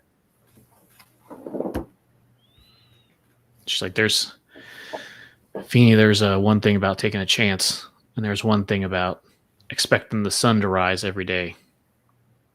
It's something in your gut that's going to happen. Just like I know if you go marching off with these orcs, they're going to say whatever they need to get you away from people into some corner, and they're going to stab you in the back. I'm telling you as a friend, and God damn me, I think you're my only friend left. If you go, go ahead. No. When she says that she only that's her only friend left, that's around the time that Xanth steps in. And he doesn't get the hand thing. He doesn't like get that they're like doing a thing. Wait, let me finish that thing real fast too. Do it. So she says, you're like my only friend left. And I think just the emo thing again, she does have that like tear roll down. And she's like, I'm telling you, if you do this path, they're just going to betray you. Sorry. Yeah, now go for it. Sorry. Okay, I was like, and then Xanth comes. Xanth is going to step forward around that time that she's ending what she's saying. And he sees them like weirdly holding hands. And he's like, why are these different sized people like making a shade? And he sees the tear and he like squints his eye at it. And she's not hidden her emotions, but like she hides the physical. Does that make sense? Like he can still see and hear. Mm-hmm. So he steps up to Inverna and he like bows his head like he normally does, making sure not to stab her in the eyes with his horns. And he like does an awkward like head shake, horse shake thing. And he says, in Sylvan, he says, what's her name again? Inverna, what's her last name? Nightbreeze. So he says, Lady Nightbreeze. He doesn't say her first name because he's like, let me respect this woman real quick. He says, Lady Nightbreeze, and then he says the rest in common because he knows she doesn't speak Sylvan. I feel like I've taken away a piece of your honor, and I would never want to do that to you. I just saw a risk in front of us, as you say, and wanted to twist it to our own fate. And he looks at Shanjan when he says that, like, luck. And he looks down to Feeny and he says, our hearts are stronger than our minds. And I feel like your heart was showing in that room. You had someone in front of you that you burned in your mind the instant that you saw them. A passion of hate, a passion of indiscretion. You would have destroyed him based off what he looked like. And he's still bowed down. He's not looking at her eyes when he's saying this, because he knows she might be disrespected. But he's going to lift his eyes up now and he's going to say, all of us together are more than capable of going beyond what our past is. And he wants to put his hand up, so he starts that gesture, but sees the hands and doesn't feel right. So instead he puts it to his chest and he says, I believe that you are more powerful than that passion for destruction. I believe you're more powerful than that fear or hate that you have inside of you. We have an opportunity here to really change the nature of this world. I selfishly ask you for help. I selfishly ask you to help me protect this forest. Teeny may be your leader and Shay J may be your friend, but I'm asking personally to please, Inverna, Lady Nightbreeze, help me. And he hasn't asked for help so far. And he's not asking Feeny and he's not asking Shay J. He's asking her. Mm. And even though he knows that there's a hierarchy here, he needs her to understand that he took away that choice earlier, and no matter what she says now, he gave it back to her. Yeah. No one else. That's his intention. And I think she kind of understands that. And she says, well, you don't have to worry about my honor. I used that up a long time ago. I love her.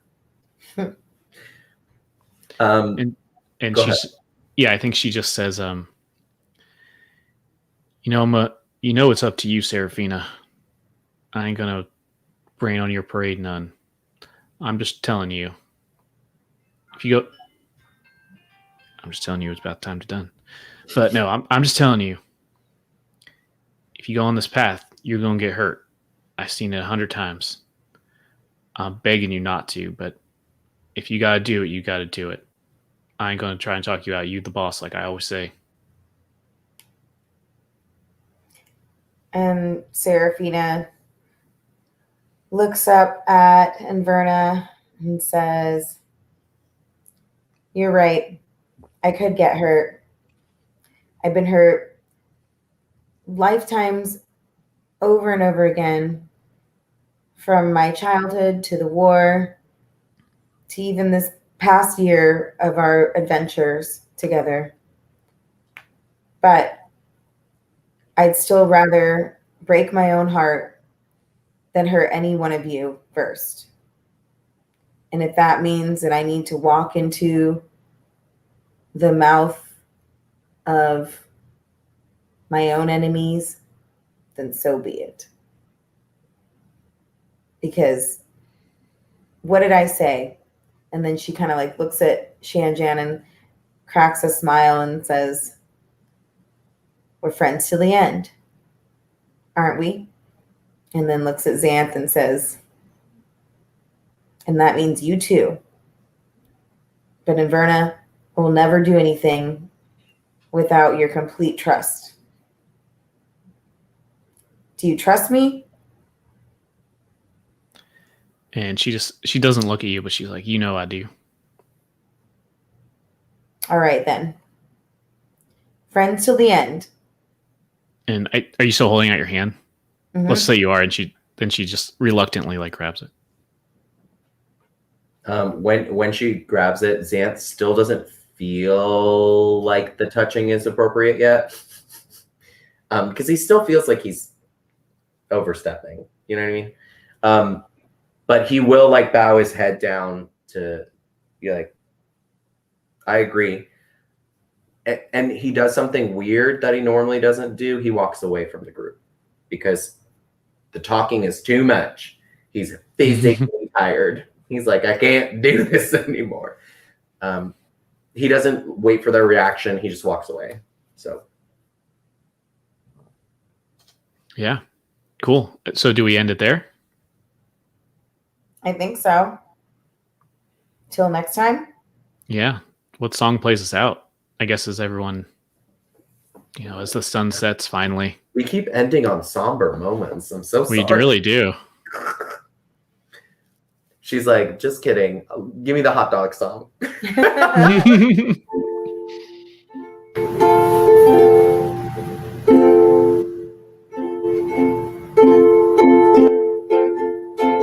Do you trust me, Inverna? Do you trust me, my friend? We're gonna go on this adventure. We're gonna walk into the mouths of pork, but we know if you trust me, I will guide you there.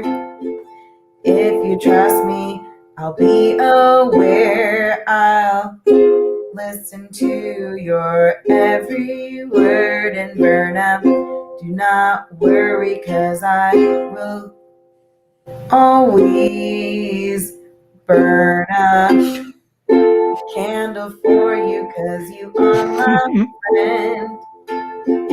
My very friend for the bitter end. Inverna, I know you don't trust the orcs, but Inverna, I love you like I love my hot dogs.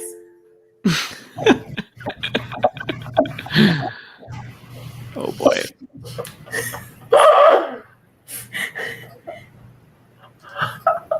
Amazing.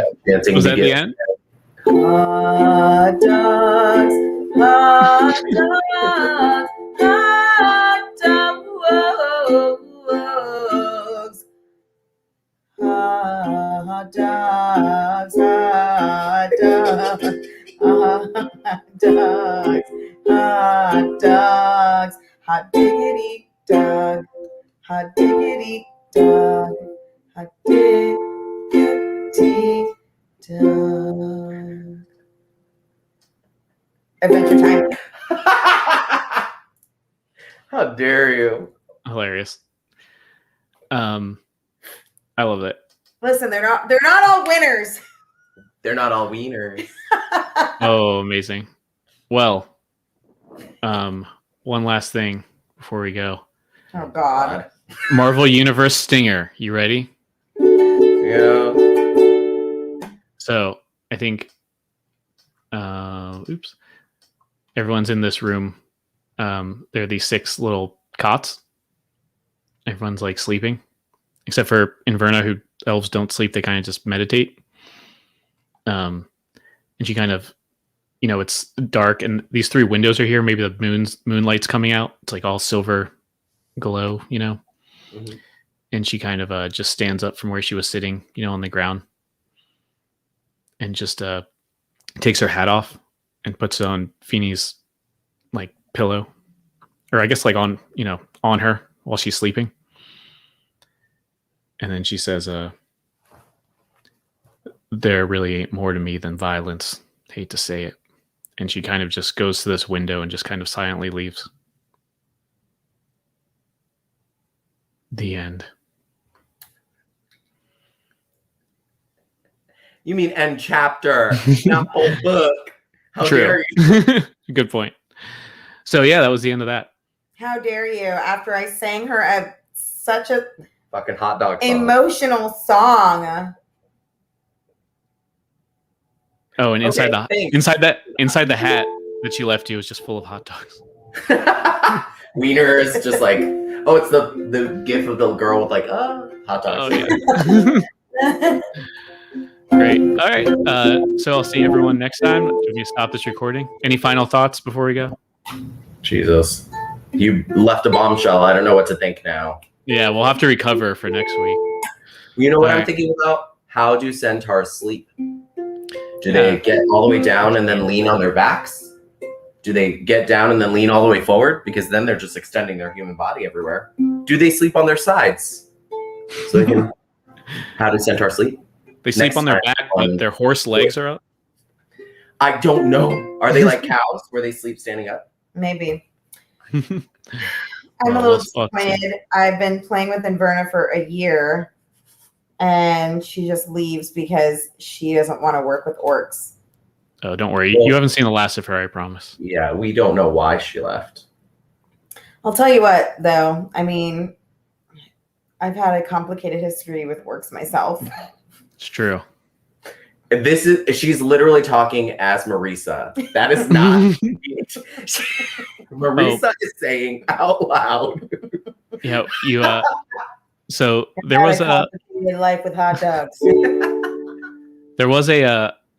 very distinct possibility you would fight these orcs. So I got pictures for all of them. If you remember the last time we fought orcs, there was a wildly sexy orc that we kept making fun of because she was too sexy. Yeah, she's too sexy. So I found her again. This is that same I image. don't remember thinking she's a sexy orc. I think that was you guys. Yeah, it was. I'm sure Austin was the one of the main people there Yeah, for sure. Austin wanted to fuck that orc. But That is Don John as Austin. yeah. But I will say I scoured the internet and found someone the gender swap. Wow. Also, sexy boy orc. And it's so perfect because they're making like the same. They're in like the same position. They have like their arm behind their head. Like, oh my god, I just woke up like this. That's hysterical. I'm into it. I was pretty happy with that. Oh, All right. So on that thankfully light note for that darker ending, I'll end it there. Goodbye, everybody. Goodbye. Goodbye.